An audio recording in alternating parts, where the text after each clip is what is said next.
저희 지역에서도 이제 그 협동조합 문제 갖고서 지역 괴산군 지역에 나름대로 그 관심 있는 친구들하고 얘기하는 과정 중에 몇 가지가 있습니다. 결론은 뭐였느냐면 직원들은 조합원들이 생각하는 것 같이 협동조합 원칙에 충실하지 않다. 무슨 얘기냐면 직원들에게 협동조합 논리로 운동적 개념을 가지고 열심히 희생하면서 봉사하라고 일할 수가 없다는 결론이 내려진 거예요. 무슨 얘기냐면 어차피 직원들은 그 협동조합이 직장이 있을 뿐이 없다는 거예요. 직장이 있을 뿐이. 그래서 즉 조합원들이 직접 나서서 조합원들이 경영에 참여하는 기회를 갖거나 또는 조합원들이 농협 경영에 발전에 어떤 제안을 제시할 수 있는 프로그램을 갖지 않으면 절대로 협동조합은 개혁해낼 수 없다 하는 결론을 어제 저희들이 많은 논의 끝에 결론이 그겁니다.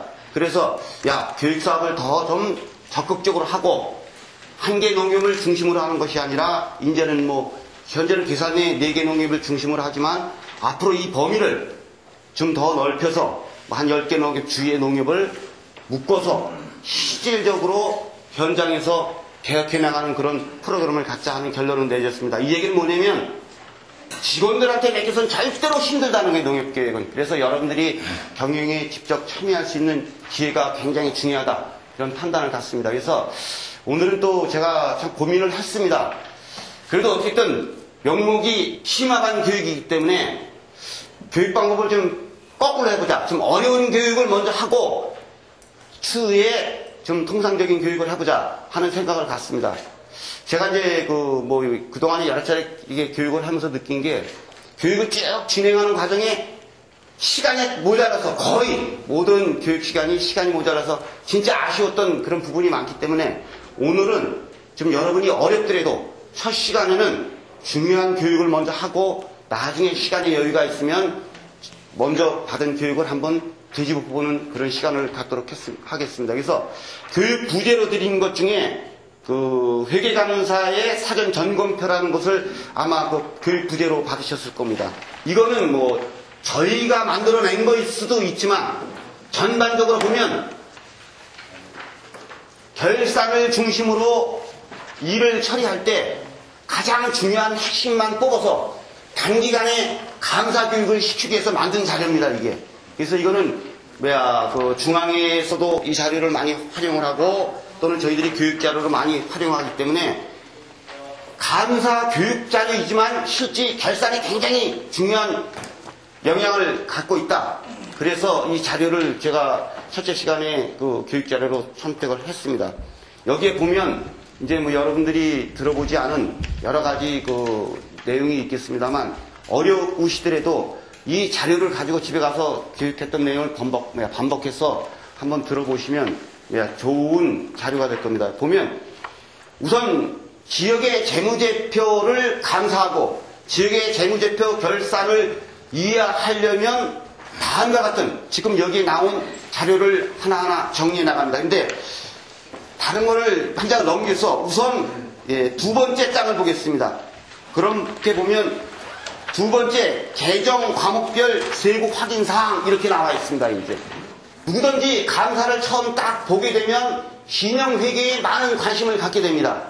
그래서 신용 채권이 어떻게 되어 있느냐 하는 것을 여러분들이 하시게 실제 감사를 보시거나 이사할 때 확인하실 때 막연하다는 거예요. 그냥 이거 신용회계를 어떻게 볼 것이냐 할 때 가장 쉽게 보는 방법이 필요 소리가 거기 명시가 되어 있습니다. 그래서 보면 가공 채권이 아닌지 또는 이 채권 외에 별개의 계수를 만들어내는지 또는 실제 가공의 임무를 만들어서 채권을 보유하고 있는지 등을 알아보려면 우선 채권 명세서를 조합에 요구하시면 채권 명세서가 나옵니다.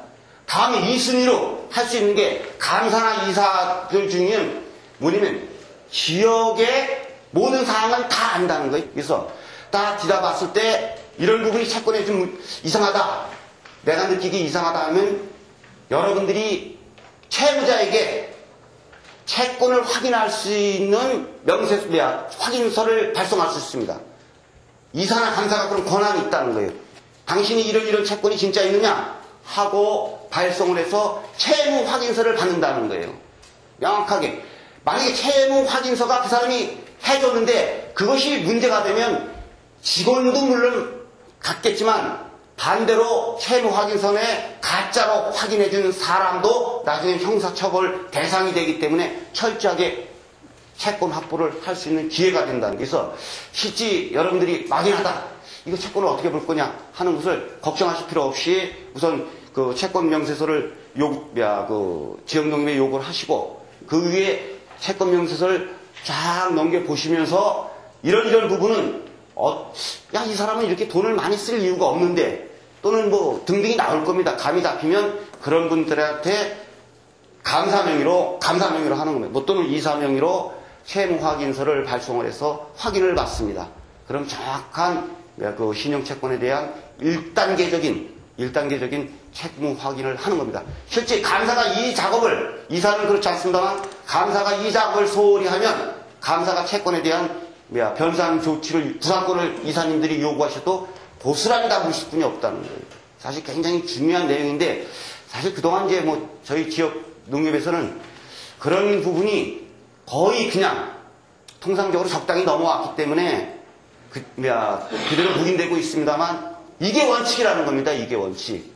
그래서 실제 채권 확보에 대해서 정확한 감사가 찝어내지 못했을 때 구상권을 청구할 때는 채무 확인을 했느냐?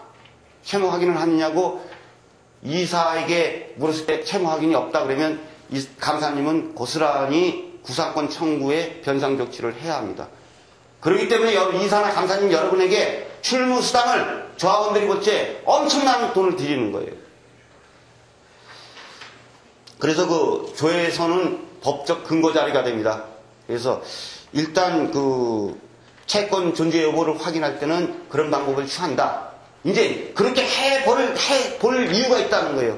그렇게 한 번씩 해서 실제 정확하게 어떤 기회에 한번 지역의 그 신용채권을 한번 점검할 필요가 있다 생각이 됩니다. 그래서 필요서는 채권 명세서하고 뭐 조회서는 뭐 감사님들이나 이사님들이 맞으셔도 상관이 없습니다. 이제 주소록에 이렇게 조회를 해서 확인을 받아놓는 그런 시스템을 가질 필요가 있다. 왜? 앞으로 농촌이 어려워지면 어려워질수록 신용사업에 대한 사고가 많이 발생할 수뿐이 없습니다. 다음에 이제 보면 채권별 대손 충당금 설정의 적정성 여부를 이제 확인을 하는데 채권 명세서하고 대손 충당금 설정 내역서를 요구하시면 알 수 있습니다. 근데 이제 중요한 게 하나 있습니다. 여기서 보면 조합마다 사실 그 신용 사업의 대손 충당금 비율은 다 틀리다는 거예요. 조합마다 다 틀리게 되어 있습니다.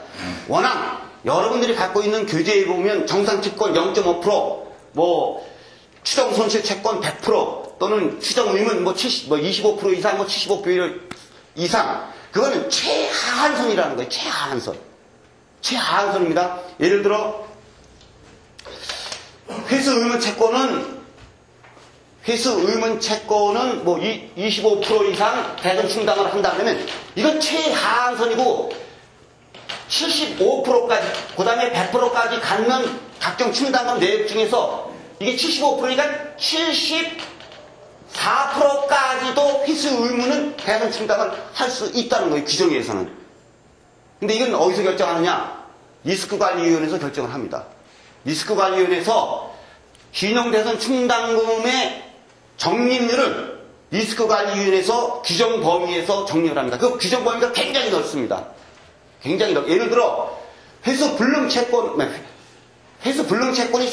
만약 회수 불능 채권이 100%고 회수 의문 채권이 75%일 때 99%까지 회수 의문 채권의 충당 비율을 가질 수 있다는 거예요.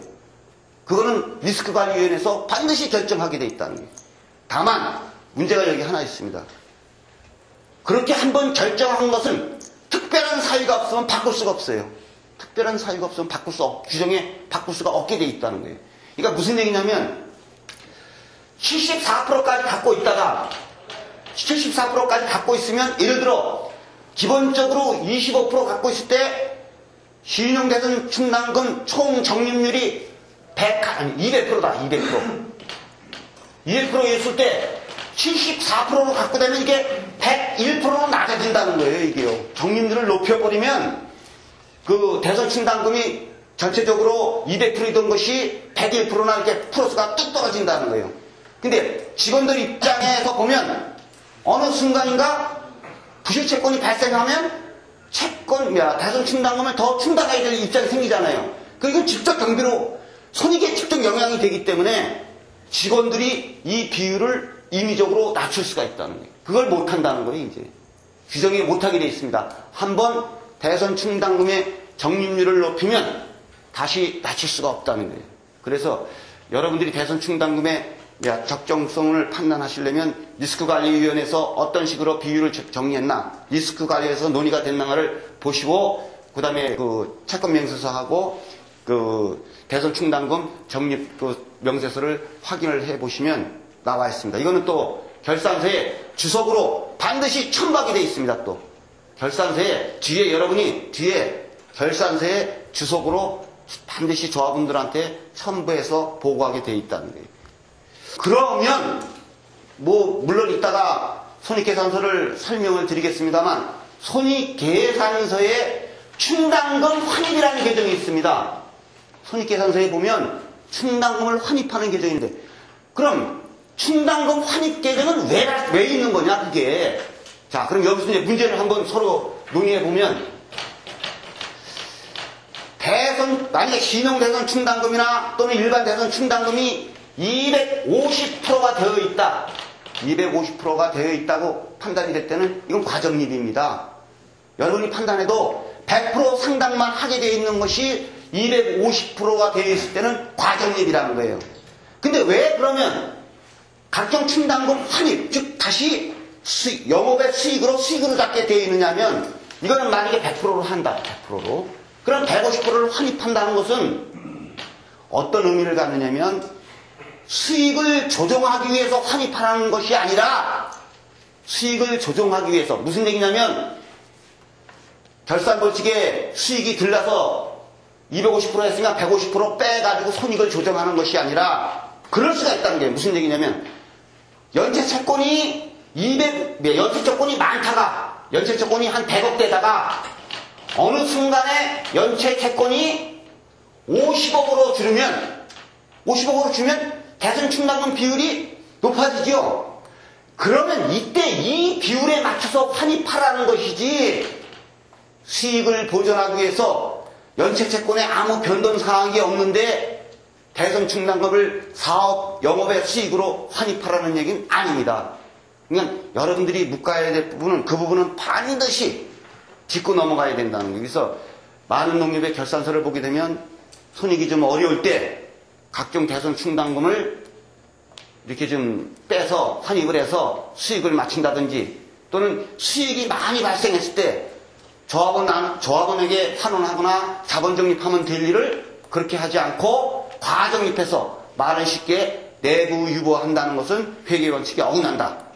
앞으로는 그런 것은 세무서에서 분식으로 인정해서 과징금을 맞게 됩니다. 중앙에서 많은 부분에 내부 유보되어 있는 과적립된 부분에 금년에 작년도 연말로 정리한 것이 하나가 바로 유통손실보전금입니다. 무슨 얘기냐면, 사실 그 농협법에 보면 유통손실보전금을 법적으로 보장돼서 적립하게 되어 있다는 거예요. 되어 있는데 어떤 전체적으로 많은 농협이 어떤 결과를 초래하느냐면 계속 적립만 하고 쓰질 않은 거예요.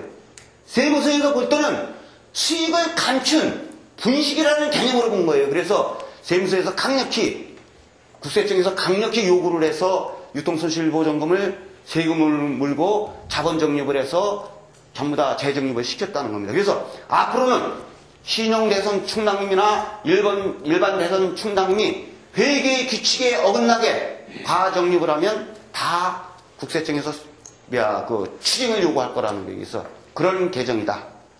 해서 이해하시면 쉽겠습니다.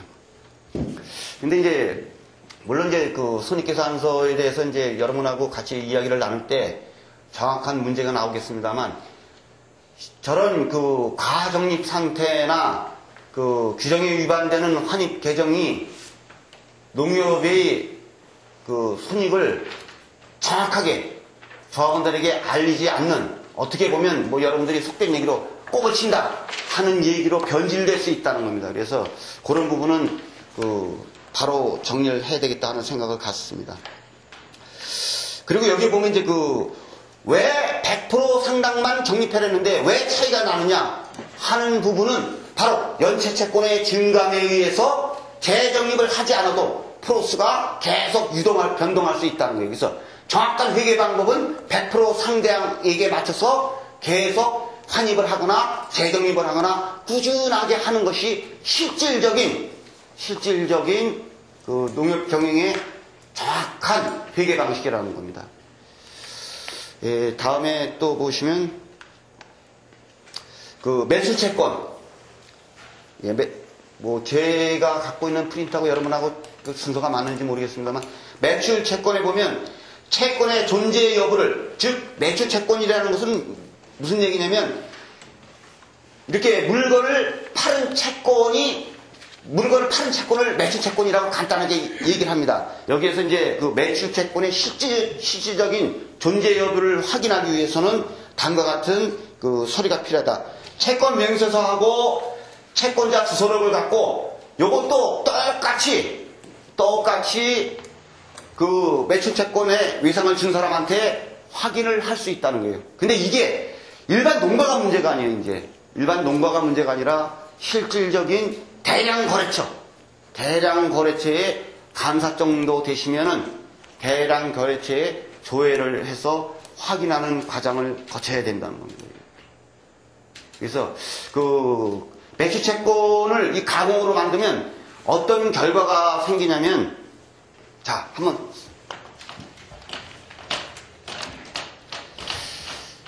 뭐 제가 그것을 탓하자고 하는 얘기가 아닌데, 그 사업 규모에 의해서, 즉 전체 사업 규모에 의해서 뭐 여러분들은 그 업무 추진비도 증가되고 그렇습니다. 사업 규모에 대해서 업무 추진비도 증가되고 또 사업 규모에 대해서 또 세금도 증가되고 여러 가지가 있다는 거예요. 가공의 그 수익을 가공의 그 매출액을 많이 넓히면 많은 부분에 그런 영향을 받는다는 겁니다.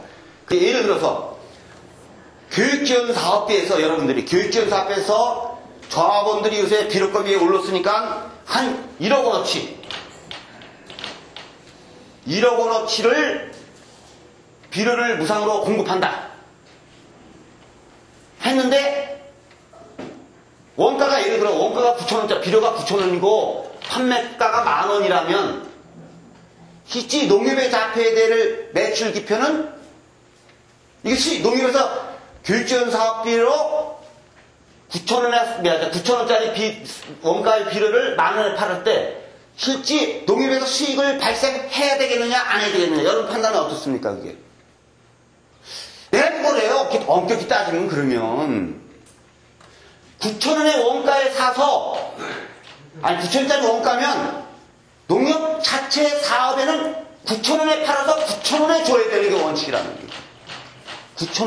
9,000원의 원가면 9,000원에 사서 9,000원에 줘오는 것이, 조합원한테 파는 것이 원칙이라는 거예요. 이제 그거 못하게 합니다. 예전에는 적당히, 요즘에는 그래도 회계가 전산 처리되고 그 모든 게 좀 투명해졌기 때문에 그런 게 묻어났습니다만 못하게 돼 있다는 거예요. 근데 교육지원 사업비는 거의 수기로 정리하고 뭐 대강 이렇게 뭐 지불해 있어 갖고 뚝뚝 세금 계산서 갖고 뚝뚝 찍어 가지고 정리를 할 수 있기 때문에 이게 가능한데 이게 못합니다. 이제 그러면 아니 조합원 농협에서 교육지원 사업비 가지고 농협 자체의 수익을 발생할 수 없다는 거예요. 이게 다시 말해서 부부간에 돈 꿔주고 이자 받고 그러는 건 말이 안, 식구간에 부부간에 한 살림에서 돈을 주고 할지게 이자를 받고 하는 수익을 발생할 수는 없다는 거예요. 그래서 이런 건 가공수익이라 이렇게 얘기합니다. 가공수익이라. 그리고 여러분 볼 때는 1,000,000원이, 예를 들어 교육지원 사업비가 수업되면 여러분이 볼 때는 1,000,000원 1억이면 한 10%니까 1,000,000원 정도가 교육지원 사업비가 공연히 수익으로 발생한다는 게 공연히 아무 이유 없이 수익으로 발생하고 여러분들은 교육지원사업비를 1억을 교육지원사업비로 받아야 될 것을 9천만 원뿐이 못 받는다는 거예요. 그래서 이거는 내부 거래이기 때문에 이런 수익은 안 된다. 이런 수익은 안 된다. 이해를 하셔야 돼요. 감사원칙은 절대로 안 된다는 거예요. 그래서 예를 들어 솔직한 얘기로 하나로마트에서 사 쓰는 물건 하나하나를 농협에서 직접 사서 업무 추진비로 사용할 때는 전부 원가 개념으로 가야 된다는 거예요. 이 규정은 제가 만든 것이 아니라 저희들이 조금 보강을 했으나만 요거는 중앙의 감사 기준표입니다. 자, 다음에 보면 매출 채권의 대손 충당금 설정의 적정성 여부도 아까 신용 대손 충당금과 똑같은 개념을 가지고 간다. 똑같은 개념을 가지고 간다. 보시면 되겠습니다, 이제. 그 다음에 이제 재고재산. 농협에서 갖고 있는 재고재산은 바로 원가가 그냥 원가로 발생하는 것이 아니라 이자를 포함한 원가라는 거예요, 이게요. 재고재산은, 다시 말해서 10억의 재고재산은 내부 거래 이자율에 대한 이자 부담을 그대로 갖고 간다는 거예요, 그대로. 만약에 그냥 예를 들어 내부 거래 이자가 6%다 또는 조합원 대출금리가 몇 프로다, 중앙의 예치금리가 몇 프로다 그러면 어떤 것으로 내부 거래 이자를 결정했으면 농협마다 틀리겠습니다만 대개 통상적으로 보면 중앙의 예치금 이자 5.5%로 한다. 그러면 약 10억이면 5,500만 원의 이자 부담을 그대로 가져간다는 거예요. 손익에 그대로 반영이 됩니다, 이게 손익에.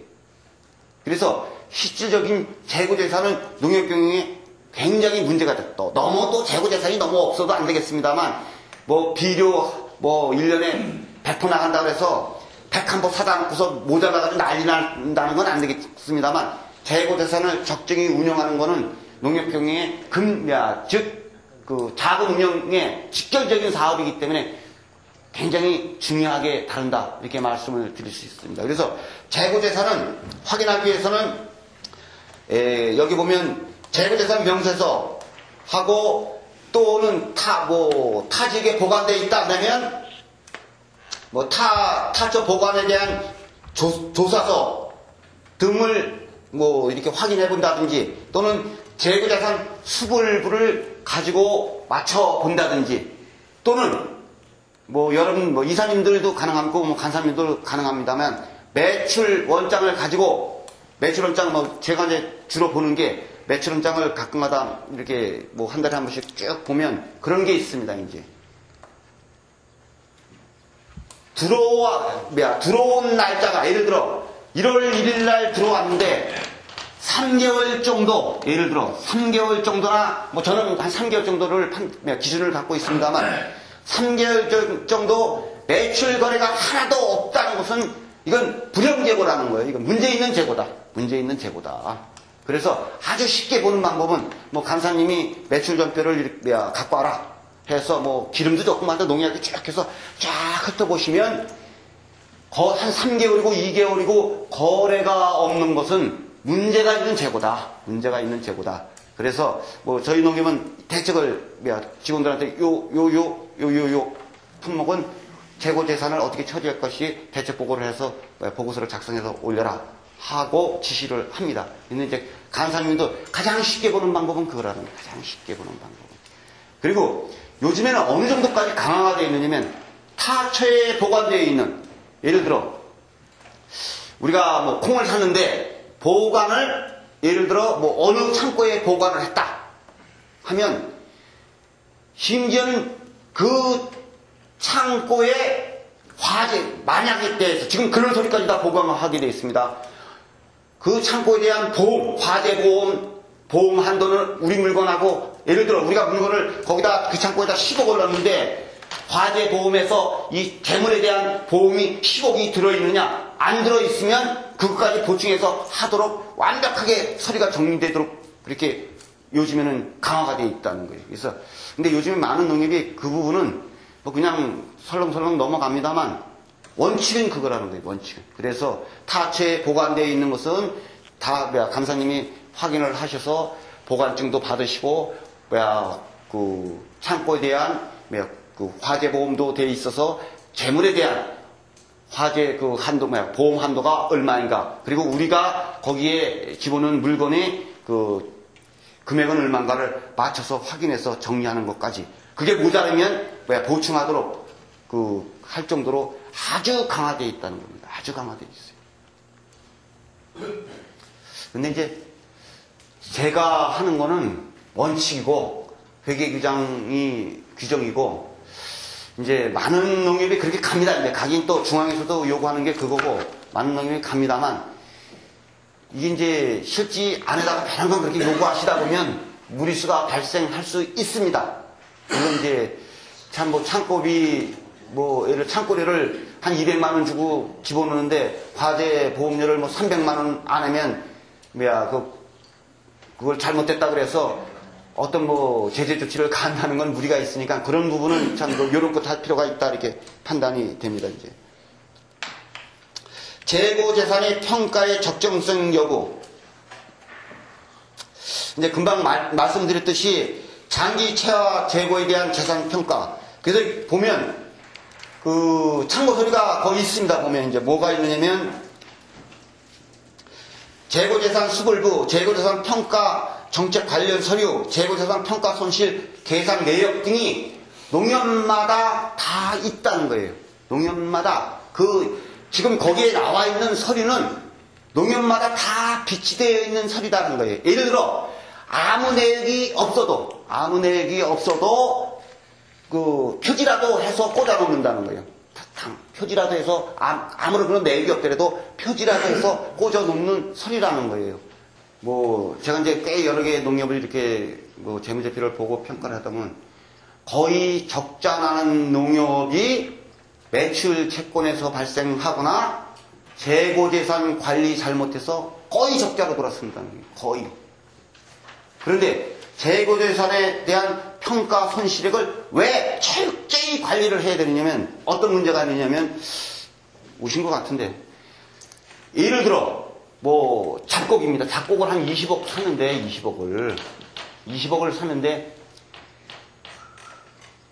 요즘에는 냉동시설이 잘 돼 있기 때문에 서리태 같은 거 3년 동안 이렇게 저온저장해서 딱 해놓아도 핵 서리태하고 묵은 서리태하고 구분을 못합니다. 콩은 그렇습니다. 콩은 거의 전문가가 아니면 거의 구분을 못할 정도이기 때문에 가격이 떨어지면 계속 저장으로 들어갑니다. 저희도 콩이 저장고에 들어있습니다만, 실제 평가 손실액을 매년 계산해 나가야 된다는 거예요. 이게 끌어지게.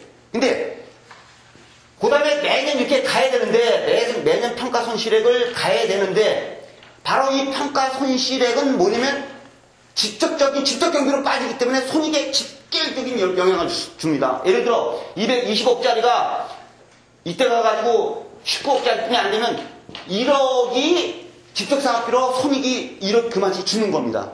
이게 직원들 입장에서는 하고 싶지가 않아. 혹시나 하는 기대에 안 하고 싶다는 거예요. 그리고 또 이렇게 평가 손실액을 내버리면 사실 이사님들한테나 대의원님들한테 결산서에 다 올라오니까 야단도 맞고 잘못했다 소리 들으니까 안 한다는 거예요. 그러니까 안 하고 어떻게 가느냐? 그냥 가. 그냥 2008년도까지 그냥 가. 왜냐면 이게 20억이 이상 될 때까지 직원들 입장에서 그냥 간다니까요. 정확하게 판단하는 직원도 있기 때문에 있겠지만, 그럼 이때 가면 얼마냐면 12억대. 20억짜리가 한 3년 지나면 12억이 돼. 이때 가서는 어쩔 수 없이 털어내야 되면 얼마가 손익이 난다? 8억이 손익이 발생합니다. 8억이. 2006년, 2007년 적자가 안 났죠. 이제 적자가 안 난다는 거예요. 그러면 죄송한 얘기입니다만, 판관비 지불 방법에서는 또는 경영평가 방법에서는 수익이 많이 났다고 지불할 건 다 지불해버린다는 거예요. 세금도 수익을 많아서 세금도 14%씩 꼬박꼬박 해서 농협 경영에 막대한 시장을 초래한다는 거예요. 막대한 시장. 그래서 재고재산 평가를 경영자 입장에서는 아주 중요하게 다룹니다. 아주 중요하게 다룹니다. 그래서 재고재산은 그런 식으로 보면 된다. 그래서 여기서 보면 중요하게 다루는 것이 장기채와 재고자산에 대한 평가를 아주 철저히 해 나가지 않으면 그게 몰려서 그게 한 군데 한 번에 몰려서 농nghiệp 경영에 큰 타격을 줄 수 있다 하는 말씀을 드릴 수 있습니다. 예, 다음에는 유가증권 보유 현황입니다. 유가증권 보유 현황에 보면 유가증권의 실제성을 확인하는 작업이 굉장히 필요하다는 겁니다. 이제 그래서 보면 그걸 확인하기 위해서는 어떤 필요를 조합에 요구를 해야 되면 다음과 같이 유가증권 명세서, 유가증권 조회서 또는 유가증권 보관처의 주소록 등을 요구를 한다는 거예요. 이제 예를 들어 펀드성 증권을 샀다. 예를 들어 펀드성 증권을 샀다 그러면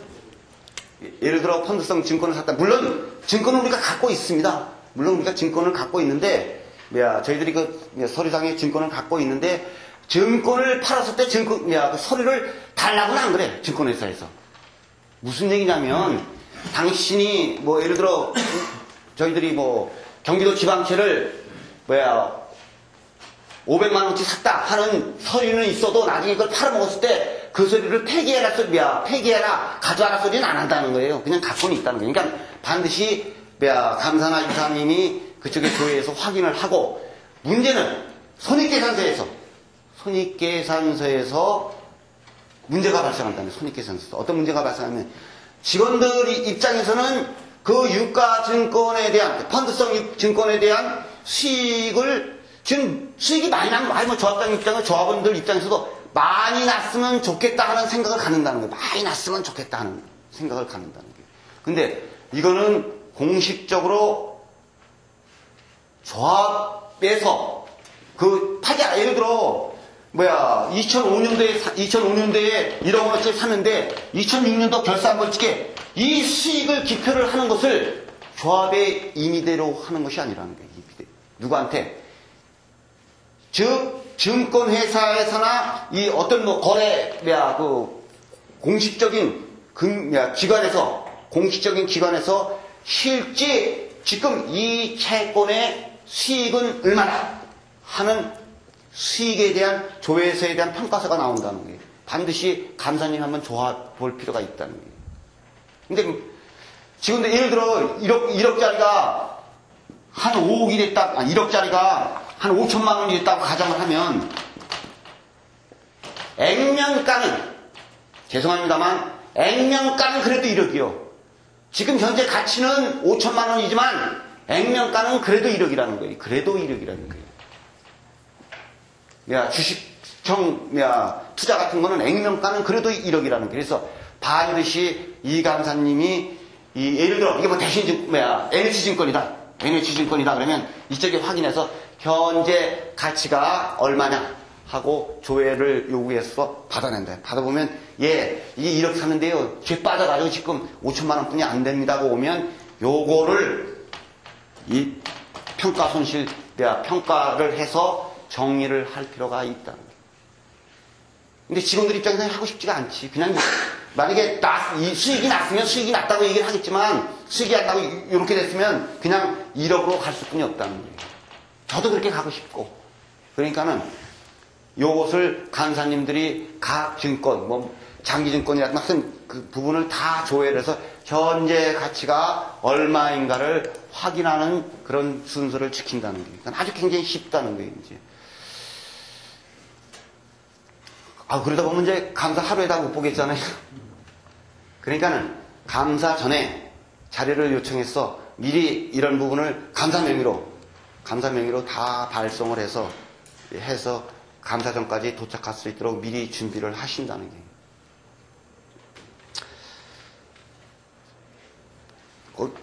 유가증권의 분류의 적정성 여부.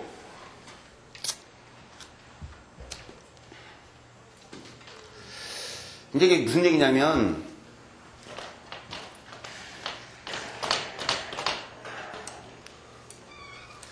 저희가 이제 그렇게, 여러분은 그렇게 알고 계시잖아요, 이제. 유동자산하고 고정자산을 구분할 때, 유동자산하고 고정자산을 구분할 때 개념이 1년 안에 현금화될 수 있는 것은 1년 안에 현금화될 수 있는 것은 유동자산이라는 거예요. 그럼 이 채권을 수시로 팔아서 현금화할 수 있는 것은 유동자산의 단기 매매 증권으로 가야 되고, 이게 예를 들어 5년 있다 이 채권을, 부채 같은 거나 또는 지방채 같은 거는 5년, 이게 중간에 매매는 물론 할 수 있습니다만, 만기가 뭐 5년짜리, 뭐 3년짜리 그런 것은 만기 보유 채권으로 어느 자산에 분류를 해야 된다? 고정자산에 분류할 수뿐이 없다. 근데 그게 뭔 문제냐? 그게 무슨 문제가 될 게 뭐 있느냐? 아니라는 거예요. 왜? 즉, 고정자산에 들어가면 전체적으로 유동성의 문제를 발생할 수 있고, 유동성의 문제를 발생했고, 심하게 하면 고정투자로 분류될 수도 있다는 거예요. 실제 보면 고정투자 자기 자본의 130% 이상 안 하는 것으로, 이렇게 물론 이제 뭐 200%도 할 수 있습니다만, 저희들이 평가할 땐 130%가 적정선이다, 130% 정도가 이하로 하는 것이 맞다, 이렇게 얘기를 합니다. 그래서 요 채권도 고정이냐, 아니 만기 채권이냐, 단기 매매증권이냐 하는 등의 분류도 명확히 해놓을 필요가 있다. 그거는 나중에 이제 뭐 둘째 시간이나 셋째 시간에 보면 그거를 여러분들하고 이제 뭐 서로 논의할 시간이 있습니다만, 그것도 그런 식으로 조회를 해서 확인할 필요가 있다.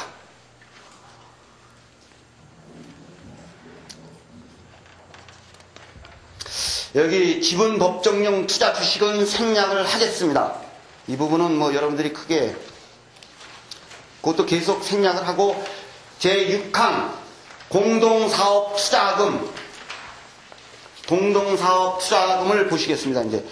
이제 뭐 공동사업 투자금은 이제 그 뭐 있을 수 있습니다. RPC나 뭐 각종 가공 공장에 여러 개의 농협이 이렇게 공동 투자를 해서 사업을 합니다.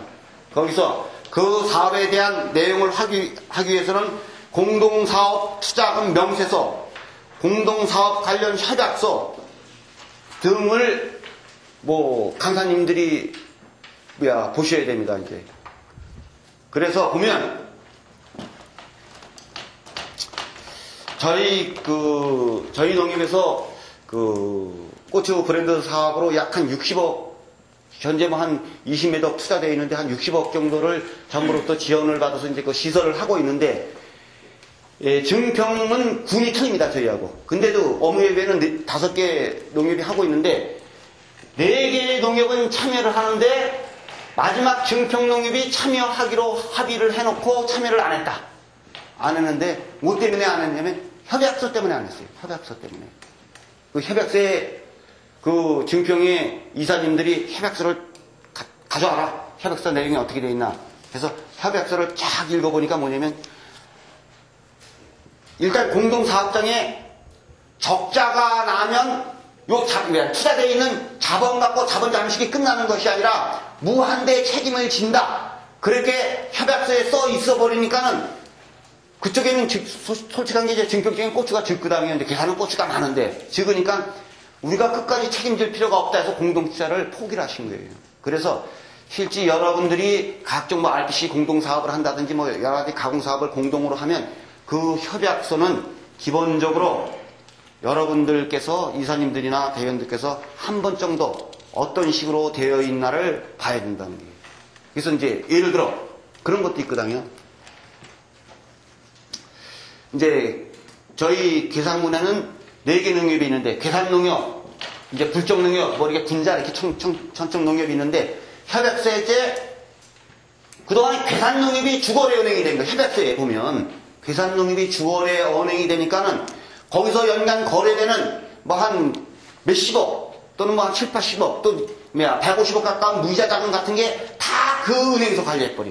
그 농협에서, 계산농협에서 관리를 해버려. 사업은 4개 농협에서 하면서 실질적으로 각종 계산농협에서 다 관리를 해버리니까 3개의 농협은 적자 날 때 메꿔주는 일뿐이 안 해.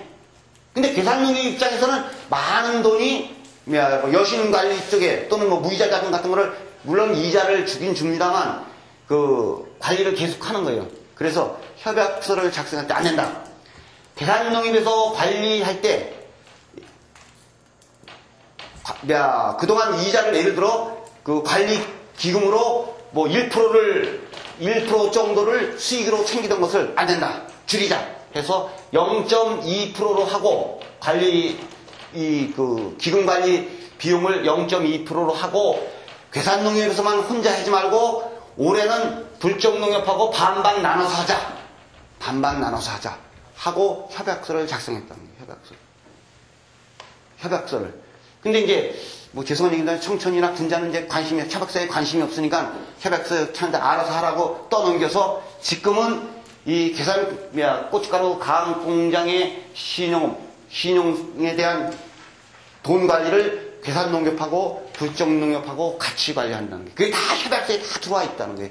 적지 않을 때는 어떻게 처리한다. 그리고 자본금을 다 잠식할 때는 어떻게 처리한다. 어디까지 한계를 갖고 주거래은행은 어디가 갖는다는 게 모든 것이 공동사업장에는 각 참여농협에 대해서 협약서가 다 있다. 이런 것은 한번 챙겨볼 필요가 있다 하는 말씀을 드릴 수 있습니다.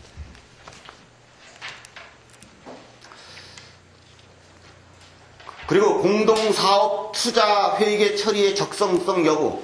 그래서 그걸 하게 보면 필요서를 보면 공동사업 투자금 명세서, 공동사업에 관한 협약서, 공동사업장의 재무제표를 투자조합의 임원들은 다 요구할 수 있다는 거예요. 다 요구할 수 있는 사항이라는 겁니다. 다. 그 다음에 유형자산은 어떻게 볼 것인가.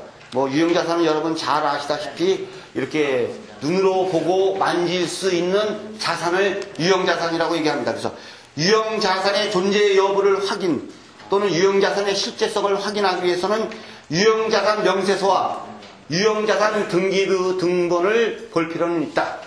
한번 이렇게 봐야 된다. 그 다음에 유형자산의 감가상각 누계액의 계산의 적정성 여부를 확인하기 위해서는 유형자산별 감가상각액 명세서 또는 중앙이나 정부로부터 보조금을 받아서 세운 건물이면 보조금 명세서 등등을 확인할 필요가 있다는 겁니다. 이제. 다음 장 보겠습니다. 다음 장. 뭐 별로 중요하지 않기 때문에 보면 유형자산의 감액 손실의 적정성 이런 것도 이제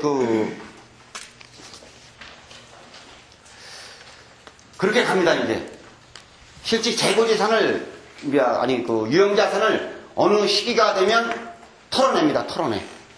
제가 이제 절당되고서 이사님들한테 크게 한번 혼난 적이 있는 게 이 부분이에요. 무슨 얘기냐면 차량은 보통 6년, 5년 내지 6년을 5년인가 6년 죄송합니다. 하여튼 차량은 감가상각 기간이 6년 이렇게 되어 있습니다. 이제 되어 있으면 이거를 감가상각을 딱딱딱딱 해나간다는 거예요. 해나가면 6년째 되는 해에 얼마를 남기냐면 기표상에 금액을 표시하기 위해서 얼마를 남기냐면 1,000원을 남깁니다. 1,000원을. 예를 들어 1톤 차인데 이게 1톤 차를 감가상각 기간이 6년이라면 6년이 끝나는 마지막 날에는 그 재무제표 유형자산의 명세서에는 금액이 1,000원으로 되어 있다는 거예요. 1,000원이. 이 차가 어떤 물건이든지 감가상각이 다 끝나면 기표를 1,000원으로 합니다. 근데 1톤 차가 실제 보면 1,000원짜리가 아니라 실시가는 200만 원짜리일 수도 있고 500만 원짜리일 수도 있다는 거예요. 근데 대개 보면 죄송한 얘기입니다만 대개 보면 털어내. 제가 이걸 이걸 관리를 못했어. 털어내는데 저 업장님 또 농협 입장에서는 무슨 얘기냐면 차가 자꾸 고장 나는 것보다는 제 시기에 적당한 가격을 탁탁탁 털어내서 새 차를 계속 끄는 것이 어떤 면에 또 경비가 덜 날 때도 있어요. 어차피 이건 더 감가상각을 다 털어냈으니까. 물론 더 쓸 수도 있습니다만 적당히 그 감가상각이 다 끝나고 1년을 더 썼습니다. 1년을 더 썼으니까는 그만 새 차로 바꾸시죠. 그래서 보니까는 장부상이 1,000원이니까 관심이 없었어. 솔직한 게. 저 업자 입장에서는 그래요? 했는데 조합원들 입장에서는 조합 직원이 끌고 다니던 차가 어느 순간에 딴 조합원이 끌고 다닌단 말이야, 농협차를. 야, 그거 어떻게 된 거냐? 농협에서 감가상각 처리가 끝나서 샀어. 얼마 샀냐? 50만 원에 샀어. 특혜요, 특혜. 딴 조합원이 볼 땐 그 조합원한테 특혜를 준 거예요. 예, 그래서 이런 부분도 처리하는 정확한 근기를 갖고 정확하게 논의돼서 하는 근기를 가져야 된다는 거예요. 근데 이런 게 1년에 수없이 많다는 거예요. 수없이 많아요. 이게 뭐 컴퓨터, 의자, 책상 뭐 등등 해서. 그래서 제가 차를 이게 뭐 조합원들이 야, 그 200만 원짜리를 어떻게 50만 원에 팔았느냐 해서 한번 그 이사님들한테 잘못했습니다 하고 아주 깍듯이 사과한 적이 있는데 그럴 수가 있다는 거예요. 그럴 수가 있다는 거예요. 그래서 그런 부분은 처리 근거를 확인을 하라는 거다. 근데 기표상에는 1,000원입니다. 감가상각이 끝나면 어느 뭐 5천만 원짜리도 1,000원, 만 원짜리도 1,000원 남습니다. 냉깁니다. 저기 그 재비자산 그 금액란에는 1,000원으로 남겨놓습니다. 여러분 뇌리에 꼭 한마디씩 이게 머릿속에 담아가시라고 꼭 드리는 말씀이 직원들이 농협 경영에 참여하면 직원 위주로 갑니다. 틀림없습니다. 조합원들이 농협 경영에 참여하기 시작하면 조합원 위주로 간다는 거예요. 그러니까 여러분들이 이사님이나 간사님이나 대의원 위치가 얼마나 중요하다는 것은 여러분들이 경영에 참여하기 시작하면 농협 경영에 참여하기 시작하면 여러분 위주로 갈 수뿐이 없어. 직원들한테 맡겨놓으면 당연한 거 이건 뭐 직원들 나무라실 이유가 없다는 거예요. 직원들한테 경영을 맡기면 직원들 위주로 가는 건 당연한 거예요. 사람이기 때문에 당연히 가고 여러분 우리 조합원들이 경영에 참여하기 시작하면 농협 자체가 조합원을 중심에 두고 농협을 경영할 수는 없다는 거예요. 그러니까 이제 계속 또 하겠습니다. 바로 그냥 퇴직급여 충당금으로 가겠습니다. 그 퇴직급여 충당금 계산의 적정성을 판단하기 위해서는 다음과 같은 여기 보면 나옵니다만 퇴직급여 규정, 급여대장, 퇴직급여 충당금 명세서 등을 확인해 보신다. 자, 근데 뭐 그럴 리야 없겠지. 그럴 리야 없겠지만 규정이 어떻게 되어 있다고요? 10월, 11월, 12월에 통상임금을 더해서 나누기 세 큰 거의 하나다. 이렇게 말씀을 드렸죠. 그럼 여러분이 직원이라면 되도록이면 돈을 어느 때 많이 받아야 되겠어? 어느 때? 예, 그렇습니다. 그러니까는 예를 들어 변동성 성과금이나 정기 성과금 등의 각종 지급되는 그 연월자 휴가 보상비 등등이 어느 시기에 균등하게 배분돼서 집행이 됐는가 볼 필요는 있다. 그럴 리가 없지. 그렇게까지 양심을 속일 일은 없겠지만 여러분이 직원이라면 이 시기에 할 수 있다는 건데 그럴 일은 없어요. 그럴 일은 없는데 한번 확인은 해볼 필요가 있다는 얘기입니다. 이제 확인을 해볼 필요가. 예. 그래서 거기 보면 감사인은 퇴직급여와 관련하여 외부에 위치하고 있는 퇴직금, 예치금 및 퇴직연금의 실제성을 확인하기 위하여 예치기관에 조회서를 발송해서 확인해 볼 필요가 있다. 확인해 볼 필요가 있다. 퇴직연금.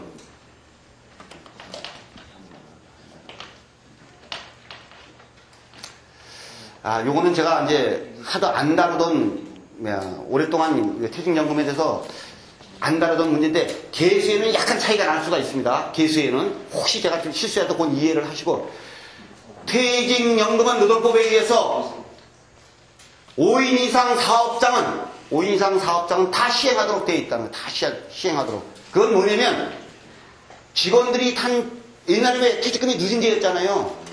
옛날에 퇴직금이 누진제였다는 거예요. 누진제에 있어가지고 직원들이 퇴직하면 목돈을 찾아가는데 지금은 다 중간정산 아닙니까? 이제 거의 다. 중간정산으로 가면서 직원들이 매년 퇴직금을 타다 보니까 목돈이 안 된다. 그래서 만들어낸 것이 퇴직연금입니다. 그래가지고 직원들이 받은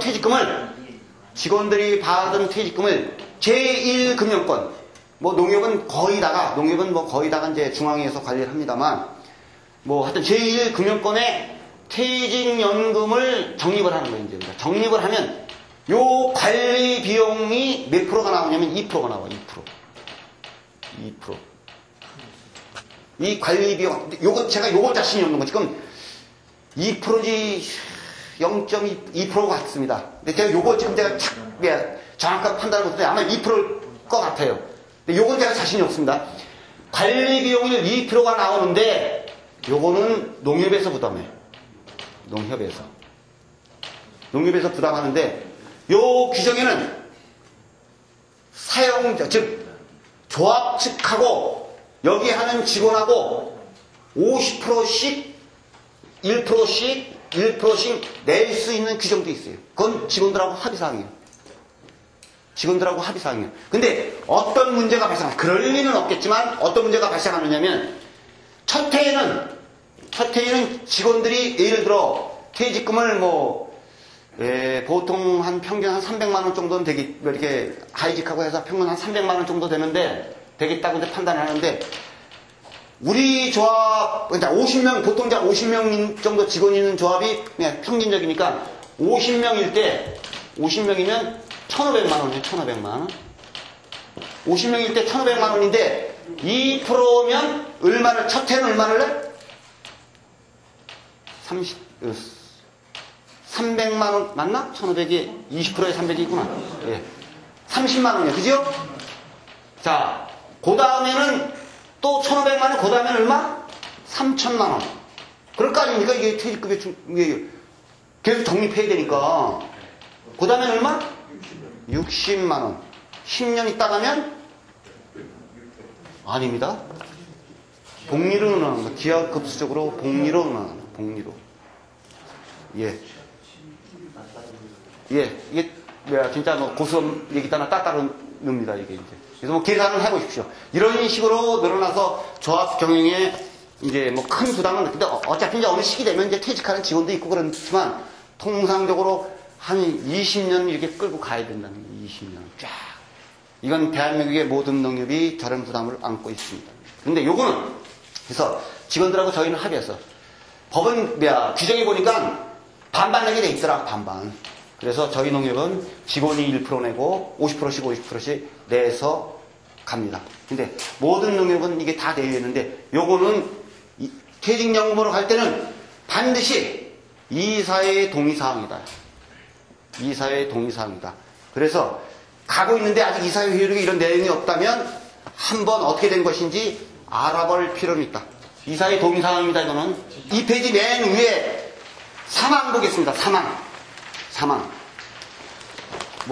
제가 너무 이제 우려를 해서 그러는 건데 대차 대조표는 이 손익하고 아무 상관이 없습니다. 이거는 대차 대조표는 말 긋다나 조합의 자금의 흐름만 가르쳐주는 것이지 손익하고는 아무 상관이 없다는 거예요. 그래서 대차 대조표에서 이렇게 봐가지고 부채하고 자본 쪽은 농협으로 무조건 다 들어왔던 돈이요. 무조건 싹 들어왔던 돈이고 반대로 이쪽에 자산은 농협에서 들어왔던 돈을 어떻게 전개해서 지금 펼치고 있느냐, 어떻게 나가 있느냐 하는 것을 표시해 줍니다. 그러니까 이거 손익하고 상관이 없기 때문에 손익 생각은 절대로 하시면 안 됩니다. 손익을 염두에 두시면 손익계산서하고 혼동이 나서 이해를 못 하시니까 이건 돈을 벌고 쓰는 거하고는 아무 상관없다. 그러면 문제 3번 외상 매출금 찾으셨죠? 네. 그 밑에 대선 충당금 작년도에는 2억 9,100만 원이 있었는데 올해는 3억 3천이 됐다. 그렇죠? 네. 궁금하죠? 이제 이게 왜 이게 어떻게 된 건가? 요거는 바로 판관비 5번.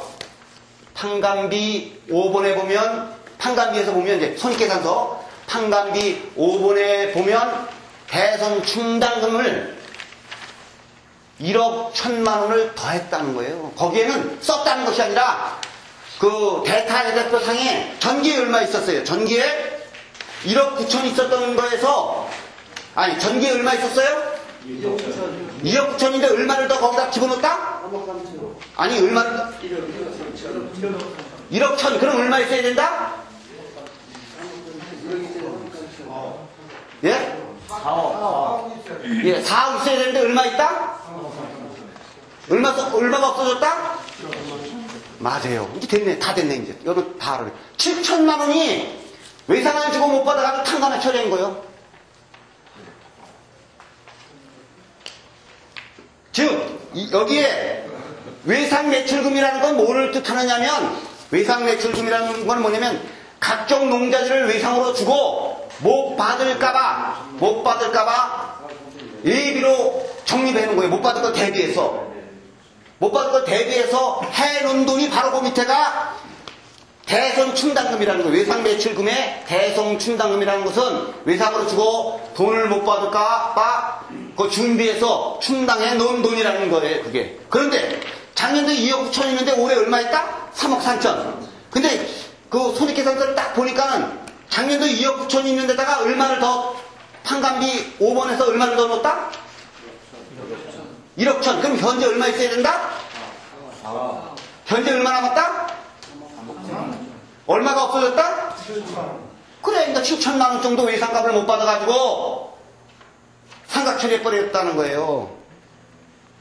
그러면 7천만 원을 외상값을 못 받아가지고 상각 처리해서 조합원 돈입니다. 조합돈입니다. 이 조합돈을 없앴으면 그러는 건다고 끝나야 됩니까?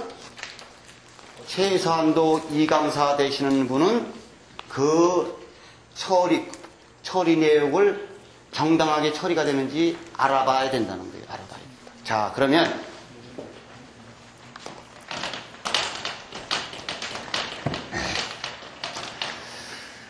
뭐가 있느냐면, 일반 사업의 외상매출금의 충당금 중에 대표적인 게 뭐가 있냐면 농자재입니다.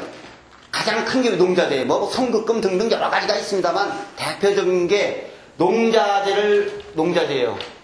그러면 규정상 어떻게 되어 있냐면, 농자재를 외상으로 주려면 외상금액 약정을 합니다. 외상금액 약정을 하는데 이 금액의 한도는 이사회에서 결정하게 되어 있습니다. 금액의 한도는, 우리 조합원은 외상금액 약정을 구매일자는 무담보로 이렇게 농자재를 외상을 줄 수 있는 거를 1,000만 원까지 할 것이다, 500만 원까지 할 것이다 하는 것은 이사회에서 결정하게 되어 있다는 거예요. 이사회에서 결정하게 되어 있다. 그래서 7천만 원이라는 뭔 돈인지 모르겠지만 7천만 원이라는 돈을 못 받고서 털어낼 때는 농자재가 주로 만약에 농자재 예를 하나 들으면 외상구매 약정을 먼저 확인해야 된다는 거예요. 외상구매 약정을. 이게 약정이 되어 있느냐? 근데 1,000만 원이 예를 들어 1,000만 원 있는데 홍길동이가 2,500만 원을 상각했다 그러면 규정에 맞습니까? 2,500만 원 만약에 상각 처리를 했는데 홍길동이가 2,500만 원을 그 7천만 원 중에 2,500만 원 홍길동이 거를 상각 처리했다면 규정에 1,500만 원은 도장 결제 라인이 다 배상 책임이 있어요. 부상 물어내야 됩니다. 이건 회계 규정 위반이에요. 근데 그런 거는 대개 보니 이렇게 좀 채권이 부실한 건 이런 사례가 많다, 이게. 이런 사례가. 부실한 채권은 대개 보면, 근데 또 안타까운 게 뭐냐면, 저희도 이제 그래가지고 뭐 직원들이 변상 조치를 하고 그러는데, 이제 안타까운 건 뭐냐면, 직원 입장에선 자기가 돈 벌려고 그런 게 아니라 어떻게 좀 팔아서 실적을 좀 올리려고 그러다 보면 그 사람이, 야, 가져와. 내가 약정 한도가 넘어서 공급 못합니다. 그러면 딱 끊을 것 같고, 솔직한 얘기고, 뭐 기름배다, 특히 이제 기름 같은 게 딱 끊을 것 같고, 가져와. 내가 줄게. 그래서 한 1,000만 원 약정인데 1,000만 원 다 돼서 이제 기름 못 갖다 줍니다. 현찰을 내시던지 그 담보를 제공해서 약정 금액을 높이던지 하십시오 그러는데 해야 되는데 상대방이, 야, 가져와. 가져오면 내가 줄게. 그래놓고 갖다 줬는데 안 줘서 한도가 넘어가면 또 선의적 피해도 있어, 사실은. 그래도 규정에서는 무조건 약정 금액, 원금이요, 원금. 나중에 지나다 보면 이제 이자가 이게 1,000만 원 넘는 수가 있는데, 이자는 말고 원금이 약정 금액 한도에서 벗어나면 다 문제가 된다. 그래서 보통 일반적 감사들이 저런 거 볼 때는 보면 외상금액 약정서를 가장 먼저 챙겨봅니다. 가장 먼저 챙겨서 딱 상각 처리한 채권에 대한 걸 좀 가져서 가장 먼저 체크를 해서 그런 부분에 오차가 없는지를 확인합니다. 그리고 또 이 돈이 7천만 원이 그냥 없어지는 건 아니에요. 없어지는 건 아니고, 우리가 이제 이관 채권이라고, 농협회계적으로는 이관 채권이라고 얘기합니다. 그래서 이걸 특별 관리를 하지만 자산에서는 없어져. 자산에서는 없어져. 근데 이 홍길동이가 못 갚은 친구가 자산에서는 없어지만 일가택근에서 별도 관리를 하고 있다가 그 사람이 로또 복권에 당첨이 돼가지고 돈을 벌으면 갚으면 그때는 이제 다시 갚을 때 다시 이제 받아들이는 거예요. 받아들이면 2,500만 원을 예를 들어 받았다 그러면 요 돈이 어디로 가야 된다? 어디서 나왔어요? 요게 요 돈이 어느 구역에서 나왔어? 아니 2,000 예? 외상매출금이 신용대상 충당금에서 나왔죠. 신용대상 어느 구역에서 나왔어? 신용대상 충당금에서 나왔죠. 거기다 다시 적립을 합니다. 회계 처리 방법은.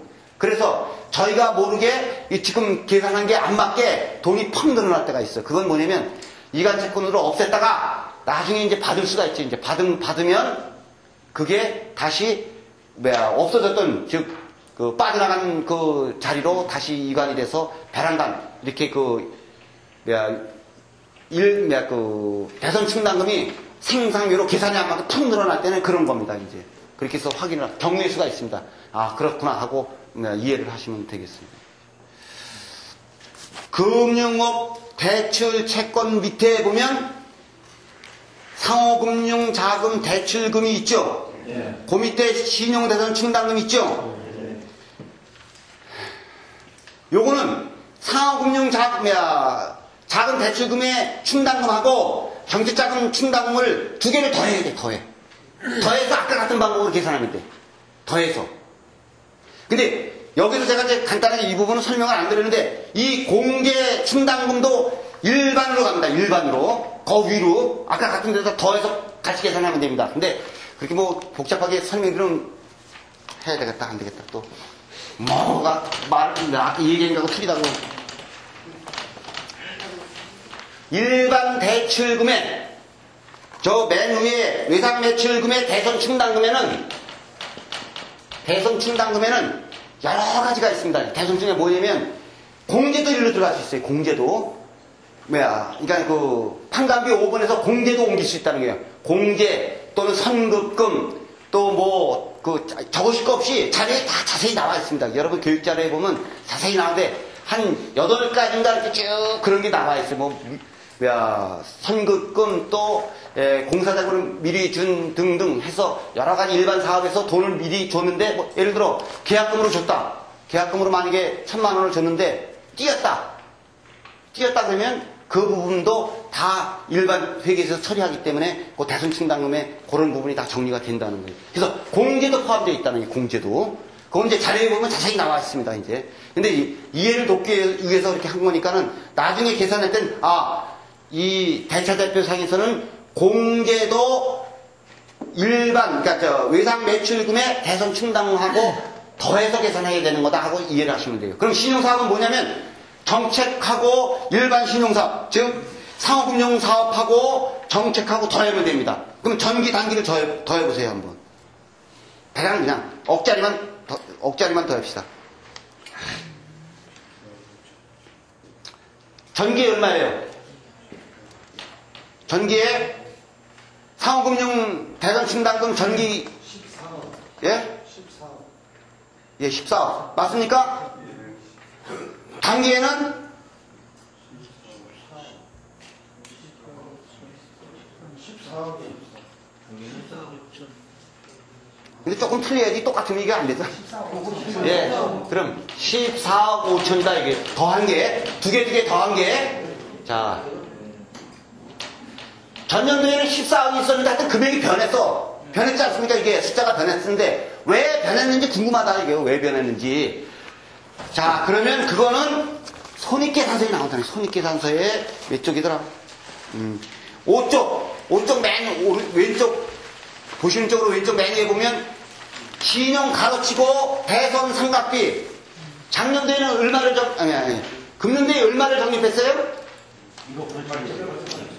어디다가 단기는 아니야 여러분 그거 착각을 했어. 내가 그렇게 걱정을 했는데 작년도에 이만큼 있는데 금년도에 얼마를 했다?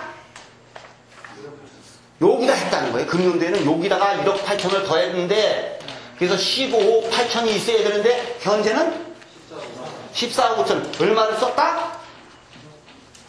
얼마를? 1억 3천 정도를 탕감도 좋고 하여튼 그 대출을 해주고 못 받아가지고 상각처리해버린 거예요. 그 돈을. 그것도 조합원 돈이 1억 3천이 없어졌으니까는 어떻게 없어지고 어떻게 돼서 그런 결과가 나왔는가를 여러분들이 관심 있게 보셔야 된다는 거예요. 관심 있게. 3쪽 맨 위에 보면 퇴직급여 충당금을 보시겠습니다. 퇴직급여 충당금을. 퇴직급여 충당금을. 찾으셨어요? 3쪽 오른쪽 위에 보면 9번. 예. 전년도에는 전기에는 얼마? 2억 3천. 금년도에는 2억 5천. 자, 근데 예, 제가 이제 이 재무제표를 몇 번 이제 봤는데 한계를 느끼는 게 실질적으로 퇴직급여 충당이 비정상적으로 지급이 되고 있습니다, 지금. 왜냐면 예를 들어 일시적으로 딱 주고 일시적으로 딱 계산하는 것이 아니라 그 내용을 제가 자세히 모르기 때문에 여기는 차이가 나요, 틀림없이. 제가 볼 때는 퇴직금 주는 방법이 좀 어떻게 정확하게 지급하는 것이 아니라 뭐 유보를 한다든지 뭐 등등 해서 여러 가지 방법으로 지급하기 때문에 계산이 틀리더라고요, 제가 해보니까는. 근데 요거는 만약에 요 재무제표의 조합이면 퇴직금 지급 방법을 왜 이렇게 했느냐고 문의를 하시면 자세히 설명을 받으실 수 있을 겁니다. 그러나 보편 타당성 있는 농협은 보통 거의 모든 농협은 제가 지금 설명해 드리는 방법의 퇴직금 계산을 하시면 됩니다. 자, 작년에 2억 3천이 있었는데 올해 2억 5천이 있다. 요거는 판관비에 보면 2번 손익계산서 판관비. 손익계산서. 예, 여러분이 찾아보세요. 손익계산서 판관비에 보면 퇴직금이 금년도에 얼마나 적립했습니까? 얼마를요?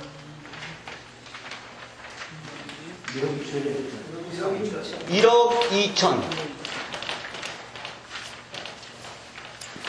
그럼 실지 얼마 있다? 얼마 있어야 된다? 3억 5천 있어야 된다. 그렇죠? 3억 5천이 있어야 되는데 실질은 2억 5천 분가는 퇴직금이 1억 분이 지급이 안 됐다. 근데 덜 지급이 됐습니다. 제가 판단할 때는 판관비를 전체적으로 분석할 때는 덜 지급이 되는데 그 이유는 모르겠습니다만 정상적인 지급이라면 만약에 정상적인 지급을 했다고 가정을 하고 이거를 맞춰본다면 지금 1억을 퇴직금으로 지급을 했죠. 1억을. 그러면 여러분들이 직원들 인건비는 뭐를 보고 압니까? 직원들 인건비는 뭐를 보고 알 수 있느냐는 거예요. 뭐를 보고. 직원들이 아니 그럼 그렇게 쉽게 갑시다. 손익계산서 판관비 갑니다. 다시. 예, 5쪽 되겠네요. 5쪽에 보면 판매관리비 찾으셨죠? 거기 직원들 인건비가 17억이네. 이게 다 직원들 인건비라, 요거, 직원들 인건비가 요것만이다? 아니죠. 근데 이제, 실제 뭐 저희들이 그냥 뭐 주먹구구식 방법을 하면 경비의 50%가 직원들 인건비다 해서 그거를 더하면 직원 인건비가 거의 비슷하게 많이 떨어집니다만, 정확한 계산 방법은 퇴직급여의 차액이 1억이라고 가정했을 때, 이 퇴직금은 직원들의 뭐와 마찬가지다? 한 달치 이 퇴직금 1억은 직원들이 한 달치 인건비와 똑같다 이게요. 비록 차이는 미세하게 있을지 몰라도 이 퇴직금 지급한 그 퇴직금 금액은 직원들의 한 달치 전체 인건비하고 똑같다는 얘기예요. 그래서 그거 곱하기 12 하면 실질적으로 직원들의 지급되는 총 인건비가 나온다는 거예요. 거기다가 퇴직금의 충당금, 거기다가, 퇴직금, 그러니까 12로 곱하는 게 아니라 13으로 곱하면 직원들이 퇴직금까지 포함한 총 인건비 계산이 된다는 겁니다. 근데 요 재무제표에는 퇴직금 지급 방법이 약간 좀 뭐 아직 지급을 덜 하고 결산을 본 것 같아요. 제가 볼 때는. 근데 정확하게 지급을 다 하고서 결산을 봤으면 지금과 같은 방법으로 하면 직원들의 인건비를 정확하게 찾아낼 수 있다. 아주 정확하게 찾아낸다. 근데 무슨 얘기인지 이해를 아니 뭐 대단하셔도 됩니다. 이제 한 두 번만 교육 더 받으시면 이제 확실히 알게 됩니다. 이제. 대의원총회의 의결을 얻지 않고 예산보다 초과 지급할 수 있는 항목은 판매관리입니다. 판매관리. 비례성 예산은 판매관리뿐이 없어요. 그러니까 여러분들이 결산을 보시기에 결산 예산서하고 금액이 차이 나는 거는 판매관리비는 비례성 예산이라 가지고 판매 사업을 많이 하면 많이 지출해야 되니까는 그것만 비례성 예산이고 나머지 돈은 단 한 푼이라도 증가해서 쓰려면 반드시 대의원총회에서 예산 승인을 얻어야만 집행할 수 있습니다. 반드시 그렇다는 거예요. 그래서 그것만 묵과하시고서 보면 되는데 그래도 더 써. 그래도 더 써. 어떻게 규정에 더 쓸 수 있습니다. 뭐에? ABB에. 근데 그러니까는 여러분들이 그걸 정확히 파악을 하시려면 ABB 항목을 정확히 구분하게 되어 있습니다. 인건비성 ABB하고 신규 개발 ABB 및 조합원 실익사업 ABB로 이렇게 양분이 되어 있습니다. 인건비성 ABB하고 신규 사업 개발비 조합원 실익사업 ABB 이렇게 두 가지로 구분이 되어 있기 때문에 앞으로 예산총회 시에는 그 부분을 명확하게 정리할 필요가 있다는 거예요. 솔직한 게 인건비성 ABB 예산총회에서 삭감해버리면 이사님들이 암만 올려줘도 올려줄 방법이 없어요. 인건비는 정확하게 되어 있기 때문에. 자, 그리고 여러분들이 인건비에 너무 애착을 가지시기 때문에 인건비에 대해 너무 그냥 신경들을 쓰시기 때문에 그냥 간략한 개요만, 이해하기 쉽게 간략한 개요만 설명을 드리겠습니다. 이제. 간단합니다. 이제 기본급, 기준급, 직책급. 이렇게, 그 책자에 다 나와있으니까 교재에 나와있으니까 적으실 필요 없어요. 요거에다가, 요 세 가지에다가 곱하기, 성과금은 700%를 주게 되어 있습니다. 700%를 주게 되어 있는데, 권고안이 정기성과금 400%, 그 다음에 변동수 성과금 300%를 주게 되어 있지, 꼭 정기성과금을 400% 줄였어는 아니에요. 정기성과금을 300%로 만들고, 변동수 성과금을 400%로 만들 수도 있습니다. 그건 아무 상관없습니다. 그래서 예를 들어, 적자 예상조합은 정기성과금도 다 못 찾아간다는 거예요. 만약에 정기성과금 400%를 만들어 놨더라도, 적자 예상조합은 정기성과금도 다 못 찾아간다는 거예요. 제가 기억이 안 난다. 300 몇십 프로뿐이 못 찾아가게 돼 있다는 거예요.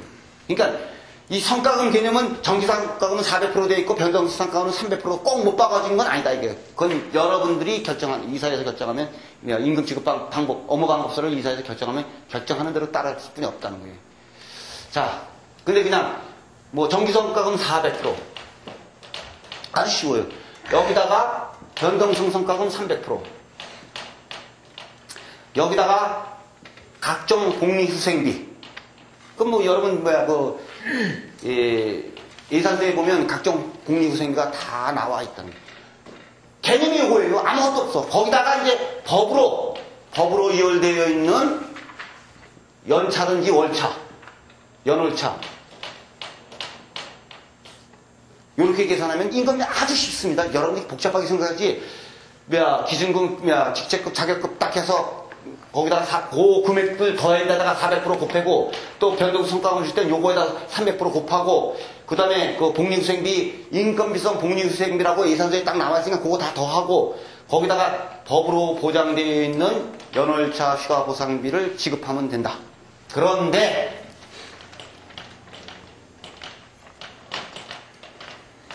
시키는 게 아니라 이제 사례를 한번 들어보겠습니다. 이제 사례를 한번 들어보면 저희 농협에 전 상무가 5,500만 원뿐이 못 가져가게 돼 있어. 퇴직금 말고 복리후생비까지 다 합해서 5,500만 원까지 못 가져가게 돼 있어요. 그러면 기본급 주고 정기성과급 주고 변동수 성과급 주고 쫙 주다 보면 잘못 주면 뭐를 못 줄까요? 순서대로 예를 들어 직원들 기본급 주고 정기성과급 주고 변동수 성과급 주다가 5,500이 넘으면 뭘 못 줘요? 연월차를 못 주죠? 그러면 그 직원이 퇴직해서 뭐라고 얘기하면 체불 임금 반환 소송을 합니다. 그럼 조합장이 노동사무소에 끌려가서 뒤지게 혼나고 다 돌려줘야 됩니다. 그러니까 주는 방법은 어떻게 줘야 된다? 기본급 주고 정기성과급 주고 뭐죠? 연월차 주고. 그러니까는 옛날에 뭐 총액임금제 그거 어느 사전에도 없는 얘기라는 거예요. 그래서 반드시 법으로 보장되어 있는 것은 미리 주고 성과급은 나중에 줘야 법망에 벗어날 수 있다는 거예요. 법망에.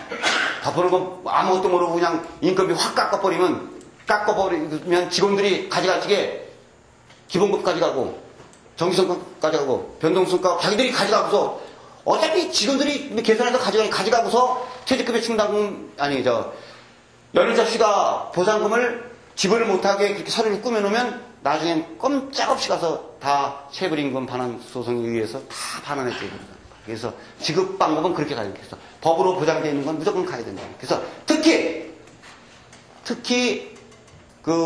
아까 얘기했던 인건비 개념에 있는 정기적으로 정확한 시기에 지급하는 돈은 절대 손대면 안 된다는 거예요. 절대 손대면 큰일 난다는 거예요. 복지연금을 짚고 넘어가겠습니다.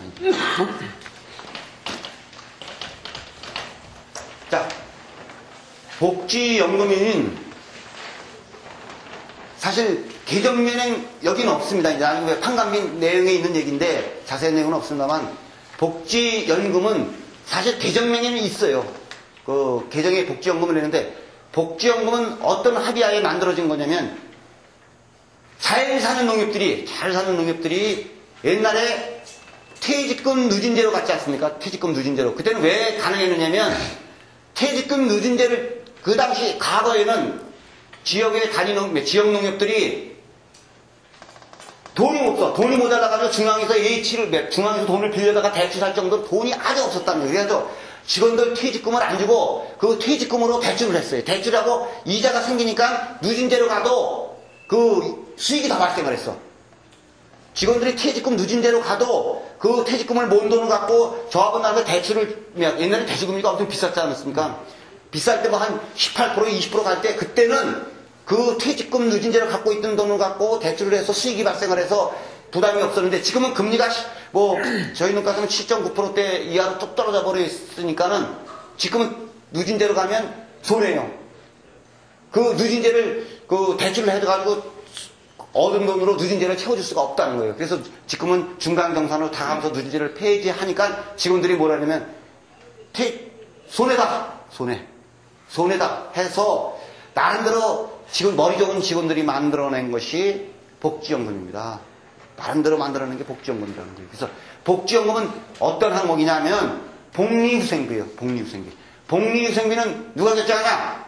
조합원 여러분들이 줄 건가 말 건가는 조합원 여러분이 결정하는 겁니다. 인건비가 아니라 복리후생비예요, 이거는.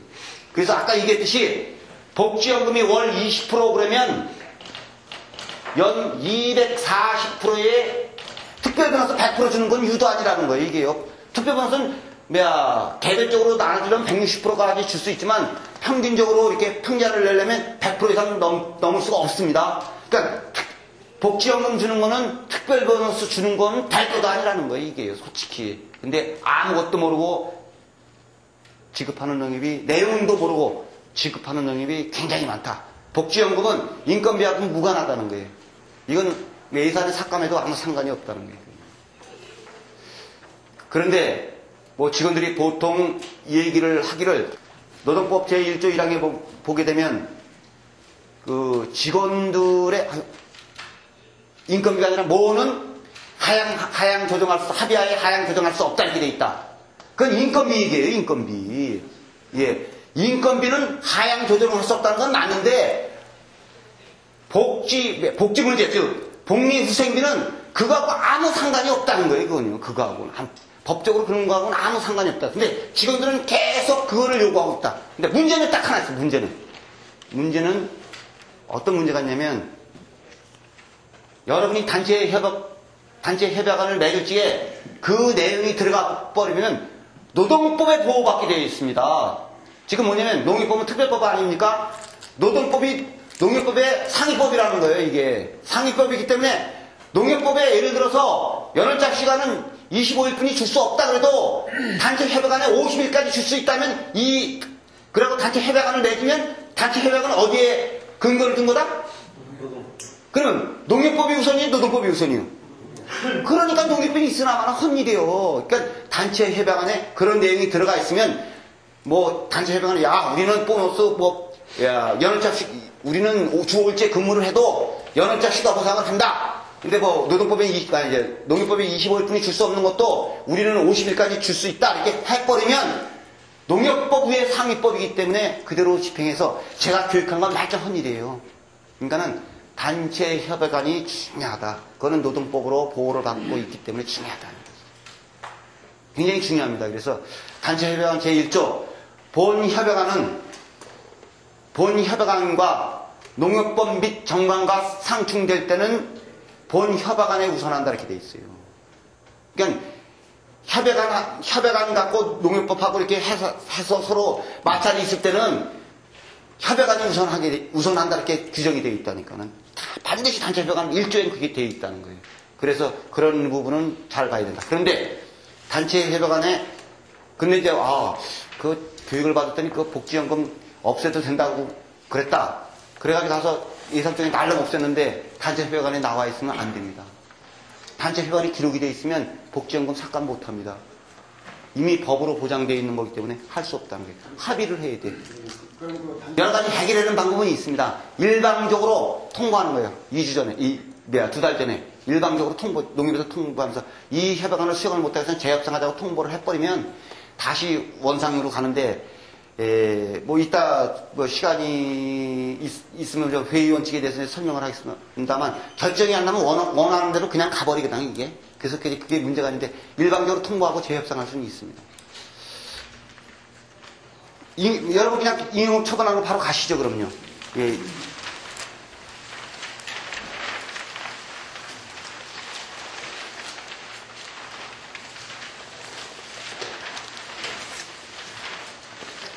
자, 이제 거기 보시면, 작년도에 2억 1천만 원이 이월이 된 거다. 2억 1천만 원이 이월이 된 거, 그 다음에 이제 법에 의한 이월금으로 작년도에 2억 1천만 원 정도가 이월이 된 겁니다. 이제 보면, 금년도 수익을 얼마나 내면은 14억 7,800만 원 정도 수익을 냈다. 그렇죠? 금년도 단기 수익이 14억 7,800만 원. 두 개를 더해서 금년도에 처분할 돈이 얼마냐면 두 개를 더해서 2억 1천만 원하고 14억 7,800만 원하고 두 개를 더해서 금년도 처리할 돈이 매꼭대기 16억 6,800만 원이다. 이런 것을 뜻합니다. 이제 그때 16억 8,800만 원을 가지고 금년도 잉여금 처분안을 시작하는 겁니다. 이제 시작하는데 자 보면 법정 적립금을 10% 이상 하게 돼 있어요. 10% 이상 법정 적립금을 어디 갔어? 예, 법정 적립금을 10%를 되기는 넉넉히 했네요. 이게 10% 1억 6천 해도 되는데 죄송합니다. 법정 적립금을 10%, 그 다음에 임의 적립금 중에 사업 준비금을 20%, 이건 20% 이상 하게 돼 있습니다. 그러니까 20% 갱신이 28에 16 맞췄네요. 예. 그래서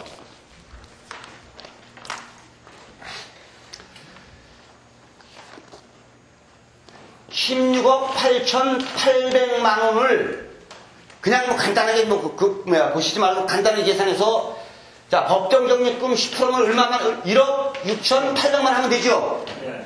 사업준비금 얼마? 33억 6천 이상입니다. 이거 이상 다 해야 된다는 거 이상.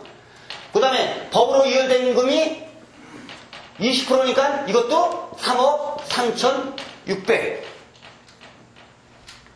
규정이 어떻게 되냐면 법정적립금 10% 이상하고 사업준비금 20% 이상하고 법으로 이월되어 있는 돈이 20% 이상만 하면 이렇게 50%를 까내고 나머지 돈 50%를 가지고 출자 배당하고 이용고 배당을 하라는 거예요.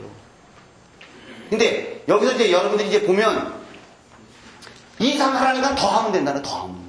그러니까 수익은 얼마든지 낼 수가 있다는 거예요, 이제.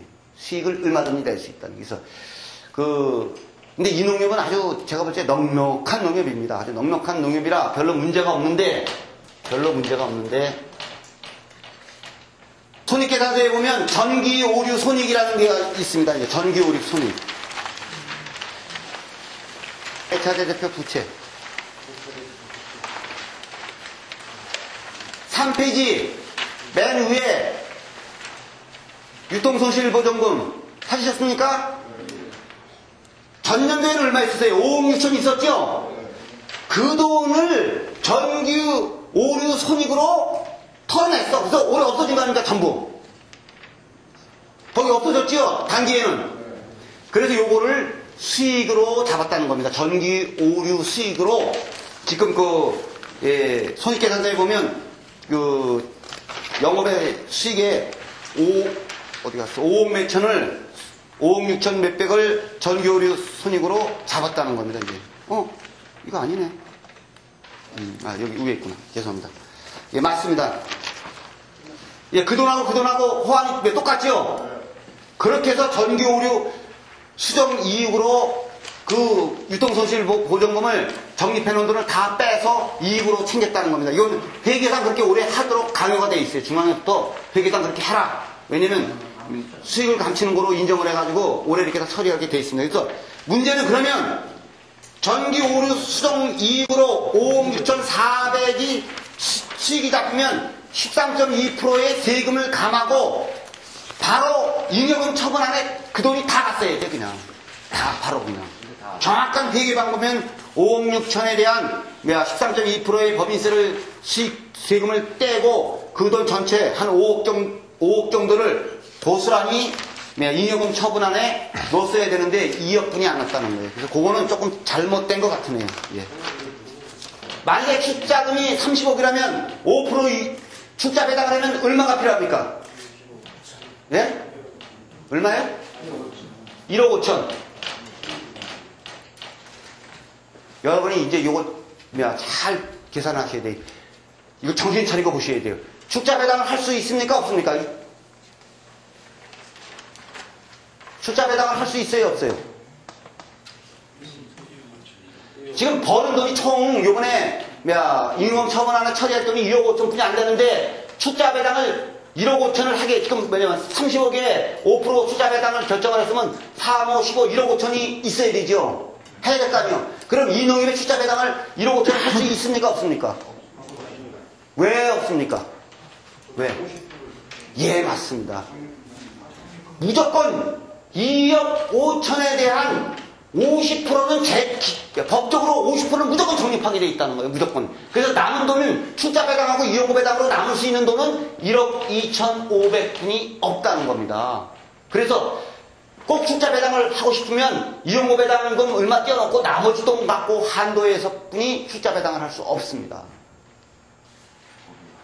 그러니까 그러니까 잉여금 처분안의 기본 개념이 그렇다는 거예요. 기본 개념이 2억 5천 수익이 났고 출자 배당 1억 5천을 못하는 이용고 배당하고 출자 배당하고 합해가지고 1억 2,500 안에서 해결을 해야 돼요. 1억 2,500 안에서 해결을 해야 된다는 거예요. 그러니까 그 잉여금 처분안의 기본 개념이 그렇다.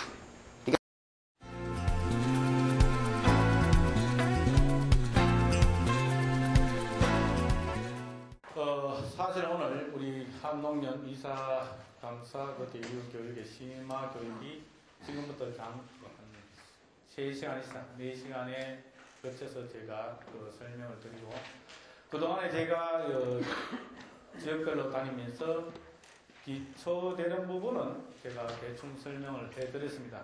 그리고 여러분들이 이제 강의를 미처 곳에 안 가는 곳에는 여러분이 못 받은 부분도 있고, 그래서 제가 지금부터 하면서 질문과 현장을 수임하니까 부담 없이 여러분들이 그때그때 질문을 해주시고 의문항상이나 저나 지금 똑같은 우리 농협의 현실에 입각해서 여러분이 지금 부의 사업계획서 심의 11월 이사회에 하기 전에 여러분 통지서를 받고 오늘 이사회라고 생각하시면 됩니다. 그래서 여러분이 이사회를 시작하시면은 사업계획서를 먼저 통지가 3일 전에 이사님 집으로 옵니다. 올 때는 감사할 때도 당연히 오겠죠. 그래서 제가 여러분들이 지금 오늘 이따 질문 시간도 있고 그동안에 우리가 이사 감사님이 이때까지 사업 계획서에 대해서 이런 교육은 언제든지 이사 역할, 감사 역할, 결산에 대한 잉여금 처리 부분은 설명이 가능하지만은 사업 계획서의 설명은 상당히 어렵습니다. 저희 역시 이 자리 앞에 있어도 각 농협의 회원의 조합마다 특징이 틀리고 사업 규모가 틀리고 조합원 수가 다 틀린 면에서 어떤 정답은 없습니다. 그거는 여러분들이 자기 농협의 실정에 맞게끔 짜여지는 것입니다. 그래서 다만 제가 먼저 지난번에 설명했는 것처럼 사업계획을 지역의 농협으로서부터 지침 지달 문서로 입각해서 여러분한테 제가 지난번에 이 자료를 줬습니다. 이 자료 책자가 여러분이 최고로 앞으로도 필요하시고 이것을 누군가를 이 책을 두 번 다시 여러분들한테 주지는 않을 겁니다. 이것이 이때까지 농협에서 한 60년대부터 우리 농협이 이뤄왔지만 이사, 감사 분들한테 사업계획서 지침 지휘단에 대한 어떤 내용이라든지 방법서를 이때까지 이것을 공개하지 않았고 이것을 우리 한농협을 통해서 공개해서 전국의 우리 이사, 감사들이 이것을 통해서 지침서를 통해서 자기 농협의 사업계획 수지 예산서를 우리 이사님들이 심의를 해야 된다. 저는 이렇게 생각합니다. 자, 우리가 여러분들이 먼저 여기에 오늘 참석하는 중에 자기 농협의 사업계획서를 갖고 오셨습니까? 예, 그거 다 피놓으십시오. 한번 먼저 실전으로 바로 들어가는 게 좋겠습니까? 아니면 이론도 필요하십니까? 예? 그래서 우리가 지금 시간이 4시간이기 때문에 먼저 한번 보십시오. 우리 농협의 이사님들이 사업계획서 수지 예산서 먼저 보시면 누구든지 우리 농협에는 자기 농협에 대한 운영 목표라든지 제가 타 농협의 사업계획서도 갖고 왔습니다. 한번 보니까 농협에도 운영 지표라든지 각자 자기 농협의 특성에 맞게끔 사업에 대한 운영 지표를 다 만들어지고 있습니다. 그래서 우리 농협에 보시면은 첫 장이 제가 지난번에 말씀했는 것처럼 사업계획 지침서에 의해서 사업여건, 다음에 뭡니까? 경영방침. 이제 이 경영방침이 나옵니다. 그리고 이 책에 비교가 안 되시면 이번에 심화교육 책자에 보면은 우리가 33페이지를 주십시오. 보면은 사업계획서 먼저 수지예산 편성에 의해서 경영방침이 먼저 나옵니다. 우리 농협에서는 경영방침이 뭡니까? 장기적 자기 농협의 미래를 위한 간제로서 한국 자기 경영자들이 종합적으로 우리 농협을 앞으로 이끌어 가시는 데에 경영지표인 방침을 먼저 정한 것이 사업계획서의 순서입니다. 이것이 어느 농협에만 있는 것이 아니고 전국 우리 회원 농협이 다 동일하게 짜여져 있습니다. 어느 농협에는 순서가 바뀌는 건 아니고 순서는 똑같습니다. 그래서 우리가 보통 보시면은 그 다음에 총론이라든 경영목표 방침에 경영목표, 경영방침, 사업규모, 사업예산 규모와 똑같이 제가 책자를 편성했는 것처럼 똑같이 짜여져 있습니다. 지금까지 우리가 이사님들이나 감사님들이 농협의 실직 이사 감사가 당선이 됐습니다. 여기 계시는 분도 당선되는 사람이 원래 되는 사람이 있겠죠? 있습니까? 원래, 예. 그리고 거기 계시고. 오늘 보니까 여기 계시는 분이 감사가 12분, 이사님이 한 10분 정도, 조합원 대의원들이 한 몇 분이, 아까 내가 삼성 명단을 보니까 많이 돼 있더라고, 출석 명단에. 사실 오늘 감사님들이 많이 오시는데, 참, 이사님도 중요하지만, 감사님들이 더 역할이 중요하다. 왜냐하면은, 아까 우리 교육 중에서도 조합의 업무 어떤 연락이라든지, 문서라든지, 감사는 볼 수 있는데 이사는 볼 수 없다. 지금 우리 현실이 지금 안 맞다. 이런 이야기인데, 사실 이렇습니다. 이사님은 조합의 모든 갱년자이기 때문에 모든 것을 자료를 기획 총무로 인해서 제출을 받을 수 있고 볼 수가 있습니다. 지금 우리 농협에 조합장이 직원한테 예를 들어서 힘을 가해서 모든 서류를 이사가 놀락해도 내 허락해서 보여줘. 하나의 자기 권한을 막강하게 발휘해서 농협을 알라고 합니다. 그 대신에 우리 이사님들은 뭔가 알기 위해서 직원들이 그야 못할 때 법자에서 징계를 줄 수 있는 법이 있느냐? 해야 되겠느냐? 그거는 여러분들이 충분히 규정상의 모든 법의 이사님의 역할이 갱년자를 할 수 있는데도 그것을 모호하는 것은 아직 노하우와 조합의 업무를 완벽히 소화내지 못했기 때문에 여러분들이 지금 그 문제를 제기하고 있습니다. 실제 그 내용은 다 법제화되어 있습니다. 이사 역할이 뭡니까? 조합의 모든 업무를, 문서를 열람할 수 있죠. 있지 않습니까? 그런데 그거를 뭐 할 수 있나 없나 이런 묻는데, 그래서 만약에 조합장이 못 보여준다면은 조합장도 안 보여줘야 되죠. 그러면 어쩝니까? 이사님들 여기 계시지만 조합장 징계 줄 수 있습니까? 없습니까? 조합장. 예, 조합장 징계 줄 수 있습니다. 조합의 모든 것을 열람하는 거하고 보고를 요청할 수 있습니다. 그죠? 이때까지 그 조합장이 걸려있는 것은 뭡니까? 인사권이 있기 때문에 직원에 대한 이사보다 조합장의 힘이 좋기 때문에 직원이 조합장의 손을 들어주는 겁니다. 이사가 힘이 있긴 있는데 혼자 똑똑합니다. 이사는 혼자 됩니까? 의결의 가반수입니다. 가반수를 얻으려고 할 게 독신적으로 안 되지만 조합장은 독신을 혼자 할 수 있기 때문에. 그래서 기획총무라든지 전무는 조합장의 입김에 따라서 자기 인격이나 처우 보상이라든지 엄청난 관리에 거기에 대한 신분에 대해서 영향을 미치고 이사님들이 할 수 있는 것은 고작 뭡니까?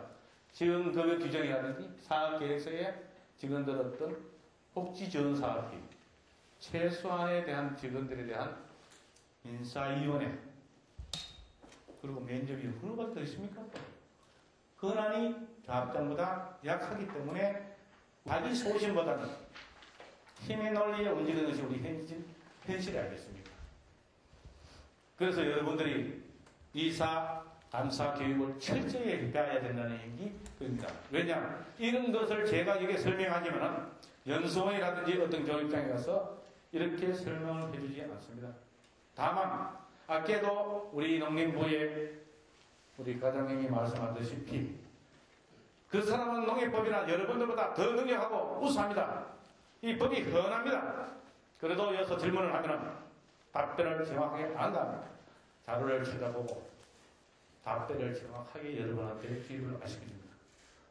그 정도 모르는 사람이 농협에 농림부에 앉아서 내가 과장이라 하면 들을 수 있겠습니까? 아닙니다. 여러분들이 농협의 조항이라든지 지역본부에 문의하고 궁금한 사항을 사업계획서에 정관해 보시면 규정집에 보시면은 그 분야마다 그 담당자가 있습니다. 전화를 해 보십시오. 해 보시면은 질문이 조합장이 전화하는 거와 이사가 전화하는 어떤 대답이 달라집니다. 그리고 딱 떨어지게 그렇습니다, 안 그렇습니다라는 이야기는 안 합니다. 그럴 수 있습니다. 할 수도 있고 안 될 수도 있고 어중충한 대답을 합니다. 왜냐? 그 사람들은 근로자고 직장이다 보니까 상당한 사람이 인격에서 잘못 자기가 발언해서 실수를 했을 경우에 자기가 책임이 돌아오기 때문에 항상 어려운 문제가 있으면 한번 내가 다시 한번 검토해서 전화 드리겠습니다고 합니다. 그만큼 농협의 인원은 아주 복잡합니다. 그래서 농협법이 사실 농협의 전문법이 아니고 주식회사, 금융감독위원회, 노동법, 법, 주식회사 여러 가지 농민단체, 뭐 장목방 여러 단체에 대한 법을 같이 공동하게 하기 때문에 농협법이 아직까지 정착이 되지 않은 부분은 하도 공동체이기 때문에 아직 농협이 바로 서지 않는다 입니다. 자, 이사님들이 할 수 있는 것은 모든 것을 다 할 수 있다. 다만 몰려주는 부분은 뭐냐면 개인 신분상 돈 대출 금리를 했다든지 개인의 어떤 정보 신상에 대한 것은 인격에 대한 잘못하면 뭡니까?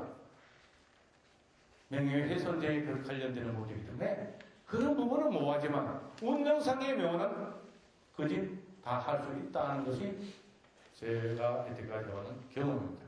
저도 여러분처럼 처음에 이사를 할 때는 자료 요청했습니다. 현 정부에서 당선되고 난 뒤에 이명박 대통령이 또 맡겠습니다. 국민의 우리가 일꾼이다. 근데 국민이 지금 목소리 치고 아우성을 촛불을 흥해도 그 말은 언제 사라졌는지 모릅니다. 조합장이 조합을 위해서 뭔가 희생하겠다, 뭘 하겠다 했습니다. 그런데 여러분들이 조합장이 뭘 쓰는 거 압니까? 실험 보증에 보면 서약서 쓰는 거 알고 있습니까? 조합장 서약서. 감사나 이사나 조합을 나무되지 말고 내가 먼저 조합 정강 규정을 해설 다 알아요. 저는 10년간 이 책을 보고 있는데도 지금도 보고 있습니다.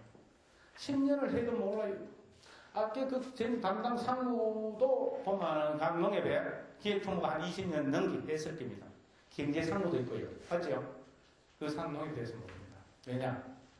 지금은 1년에도 업무가 바뀔 수 있고 기획총무는 조합장의 신임만 받으면 10년도 할 수 있습니다.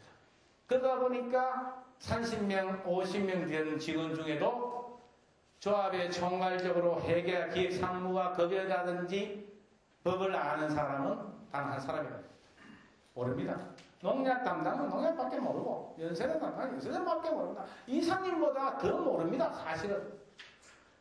기획상무, 전무가 기획상무를 거쳐서 전무가 되거든. 전무가 한마디로 박사고. 그렇다고 조합장이 잘합니까? 여러분이 조합장 당선을 표를 받아야 조합장 됩니다. 근데 여러분도 조합장도 모릅니다. 누구 말에 의해서. 조합장은 전무의 심볼이 될 수 있고, 이사님은 조합장의 심볼. 결국은 누굽니까? 조합을 이끌어가는 사람은 조합 직원이죠. 조합은 이끌어가는 게 아니고 조합 직원이 조합을 운영해야 합니다. 그런데 조합에 한번 보십시오. 아까도 제가 말씀을 드렸지만 조합의 이사 역할하고 감사 역할하면서 매년 보면 규정 내놓는 부분에 대해서 직원의 퇴직금이라든지 급여 규정이라든지 복지 차고이라든지 모든 것이 조합에 관련된 규정만 바뀌어 내려오지 조합은 실업 사업을 어떻게 해라, 조합은 지도 사업을 해라, 조합은 교육을 어떻게 해라, 농민들의 어떤 경제 사업 시간을 열려서 뭐 현실화하라 이런 거 무슨 내놓습니까? 아무것도 안 내놓습니다. 그거는 누가 해야 되냐? 여러분이 찾아서 여러분 손으로 오늘 사업 계획에 반영하시 여러분 손에 농협이 딸려있다. 금리 기준을 대출금리 있죠. 대출금리 조정은 누가 합니까? 예? 리스크관리위원회에서는 안 합니다. 지난번에도 내가 교육청에 얘기했지만 리스크관리위원회는 작년에까지는 금리를 얼마 해라, 대출금리를 어떻게 해라, 대외적인 금리를 대출을 어떻게 해라든지 금리 리스크가 써 있는데 지금 법이 바뀌어서 상하선 최하 몇 프로에서 최고 몇 프로까지 정해놓으면은 그것도 조합 직원, 조합장, 전무 매치가 결정을 해서 정하더라고요. 그럼 여신사는 안 됩니다. 다 들어가죠. 그러니까 다 들어가죠. 예수금도 그렇습니다.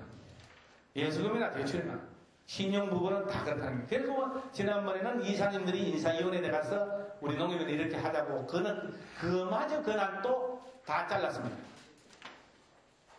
우리는 뭐냐? 중앙의 로봇에 그냥 결제해주고 도장 찍어주고 법 닦아주는데 하나의 로봇밖에 안 됩니다.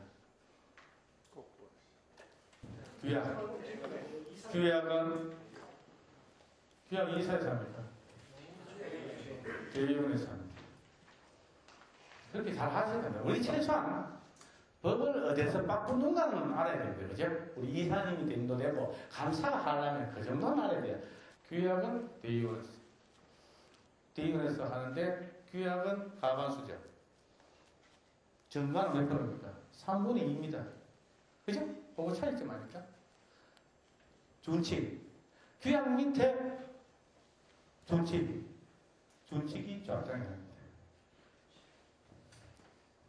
그래서 제가 하는 말은 여러분이 기초부터 내가 뭘 하는가부터 알아야 됩니다. 급여 규정이라든지 모든 농협의 업무 규정에 내려오는 것은 이사에서 하는데 이사가 다수의 자기 의견이 맞다 해서 하지만은 다수에 의해서 하다 보니까 조합장의 입김이 상당히 작용한다. 그죠? 사실 그렇게 아닙니다. 그럼 오늘 사업계획서를 짜는데 사실 이 사업계획서가 여러분들이 이 작용은 누가 거짓합니까? 조합장의 그 집행자의 그 어떤 방침에 따라서 많이 짜여지겠죠. 그런데 여러분들이 마음대로 하면 사업계획서가요. 조합이 잘 되겠습니까? 안 되겠습니까? 조합에서는 당연히 안 된다고 합니다. 처음부터 돈 다 퍼주고 조합 좀 뭐하네. 그런데 사실 이제 이걸 잘 알고 보면요. 아주 재밌는 겁니다. 농협을 제가 이제 우리 지역의 주위에서 보면은 이사감사 공부하러 가면 딱 2달 내전 머리 아프대요. 그런데 머리가 아픈데요. 하나하나 해결을 해버려요. 참 재미있습니다. 여러분들이 이사를 하고 감사를 할 때는 한몫 다 하려고 하지 마십시오. 이사 역할을 하면서 조합원한테 칭찬받아도 좋으니까 내가 이번에는 신용 최소 신용 정도는 한번 내가 한번 알아봐야 되겠다. 1년 동안 임기 4년이니까 안 그러면 1년에 2가지만 하십시오. 신용과 아니면 구매를 하든지 뭐 마트를 하든지 뭐 농약을 하든지 한 2가지 말만 그 다음에 또 알지요. 한 걸음이 중요하지. 한참에 다 가려고 그러니까 우리 이사님들이 갑자기 이사들 하다 많은 업무량을 하다 보니까 아참 머리가 아프다. 아유 자 이러다가 딱 들어치웁니다. 그래서 여러분들은 규정 규약보다는 내가 조합을 대표해서 왔기 때문에 이사 역할이 뭔가 의결을 할 때 최소한 의결을 할 때에 진짜 그 조합과 조합원의 중간에서 소신이 있게끔 어떤 눈치를 보는 게 아니고 소신도 중요하지만 조합원의 의견을 수렴해서 의결을 하는 것이 최고 좋고요. 2번째는 이사 역할에서 하는 그 전반적으로 안락하기보다는 현실에 맞는 최소한 수치상에 안 나오는 경제적인 지도사업, 조합의 실익사업이라든지 교육지원 사업에 몸을 많이 던지십시오. 그렇게 돼요. 그래서 우리가 작년에 그 사업계획서를 먼저 딱 살펴보면은 그 목표도 있지만은 사업계획을 먼저 씌우죠. 사업계획을 어떻게 세운다고 해놨습니까? 농협의 일은 9월 가계선을 기준해서 모든 것이 사업이 허진 다 판결이 난다. 왜냐? 경제사업, 신용사업 모든 전반이 9월 가계선에 어느 정도 농협이 다 이루어지기 때문에 9월 가계상 기준으로 내년도 사업을 방침을 짠다 이런 겁니다. 그래서 사업 방침을 짜기 위해서는 전년도 사업계획서와 3년치 비교를 해서 이사님들이 사업계획서 짤 때는 이렇게 짰습니다. 이 책만, 이 조합에서 나오는 다양한 이 책 하나만 수지 예산 안만 들고 이사에 갑니다. 그죠? 그런데 능력 있는 사람은 결산 작년도 2007년도 원래 우리 11월도 안 나면 2007년도 결산 보고서를 갖고 같이 재봐야 되겠죠. 최소한 2006년도 사업계획서나 결산을 보고 아하 매년 성장이 되느냐 안 되느냐 도표를 보면 아는 거죠. 아 피놓고